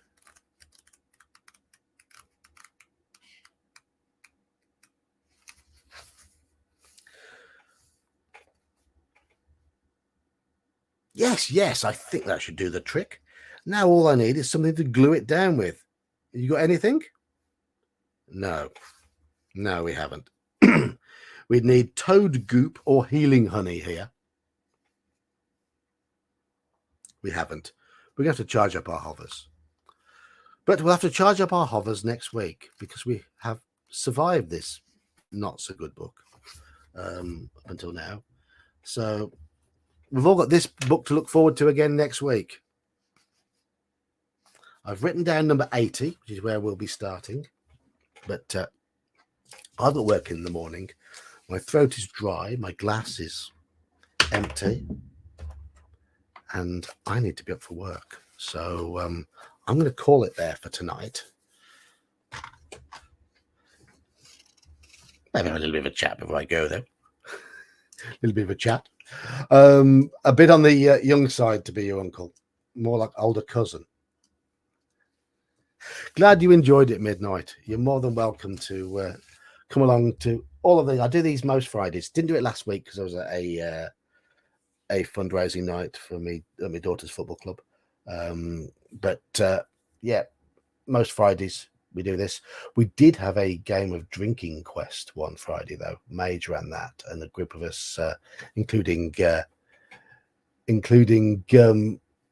Squirrel Hermit, had a few beverages live on stream. It all got a bit slurry. We might be having another game of Drinking Quest soon, but Mage needs to get better first. He's struggling. He's struggling. We are still alive, Halakar, and Slan, you have just joined as I'm about to finish the stream. Thank you, Nico, however you want to pronounce your name. Yeah, as I say, every Friday, same time, 9:30 my time. You've been without electricity, Slan. Shame we've not got a game tomorrow, because I've been gaming with you most weekends recently, but no game tomorrow. Well, I'm running MERP tomorrow, so it's the MERP group, and that starts at 7 o'clock my time. So those of you who are new to the channel, we've got a Discord. I haven't put the link into this video yet, but people are welcome to come along there and join in gaming. We run RPGs over Discord every weekend. Started an OSE campaign last Saturday. We'd played quite a bit of Call of Cthulhu before that, and I run a bit of Middle Earth role playing every fortnight as well on there. And Saxius runs a game of Shadow of the Demon Lords on a Thursday night. Well, he does when he's not on holiday or he's got work bothering him. So more than welcome to come along and join in. We've had an ice storm. I've never experienced an ice storm. All right. Lovely. I've never experienced ice. We don't get that sort of weather over here. It gets a little bit chilly and occasionally it's a little bit warm, and it's mostly very wet. British weather is... But anyhow, thanks for joining in and playing. I'll stream again on Wednesday, but we do a different sort of stream on Wednesday where we talk about role-playing games, and I'll have more videos up on Monday or Tuesday. I'm going to do another of those tier list things. I'm pretty sure of it. And I may have a new PC coming either next Monday or the Monday after. So I can actually stream properly without things lagging all the time. So hopefully, fingers crossed, my friend who's preparing that for me will get his finger out and get that sorted. So goody. It's an old gaming PC of his. 16 gig of RAM, 8 gig video card, so it's plenty powerful enough. Trees get laden with ice, branches break, and electrical lines too. Right, but it's Canada for you, I suppose. No problem, Halakar. Happy Easter. And Justin, party on, and please make sure you trip in front of the fireplace when carrying that book. It's not the best of books, is it? I have to say, sorry to Terry Pratchett's daughter. You haven't got the Ian Livingstone or Steve Jackson gift. There is another one by another new author over here, which we've not played. Gates of Death. I've never even read a single page of that. And that's written by Charlie Higson, who is a British journalist and author. No idea what that's like. In fact, what I might do is I might play through it one sort of random go just to make sure it's okay before inflicting it on the stream. It might be worth doing. Anyway, I need to get a drink because my throat's doing me in now. Starting to croak and cough a little bit. So thank you for joining the stream. I will be back doing more of this next week, streaming Wednesday and Friday. But this game is Friday night. So thank you all for joining in. Cheers, chat. Hope you've all enjoyed it, and I'll see you soon.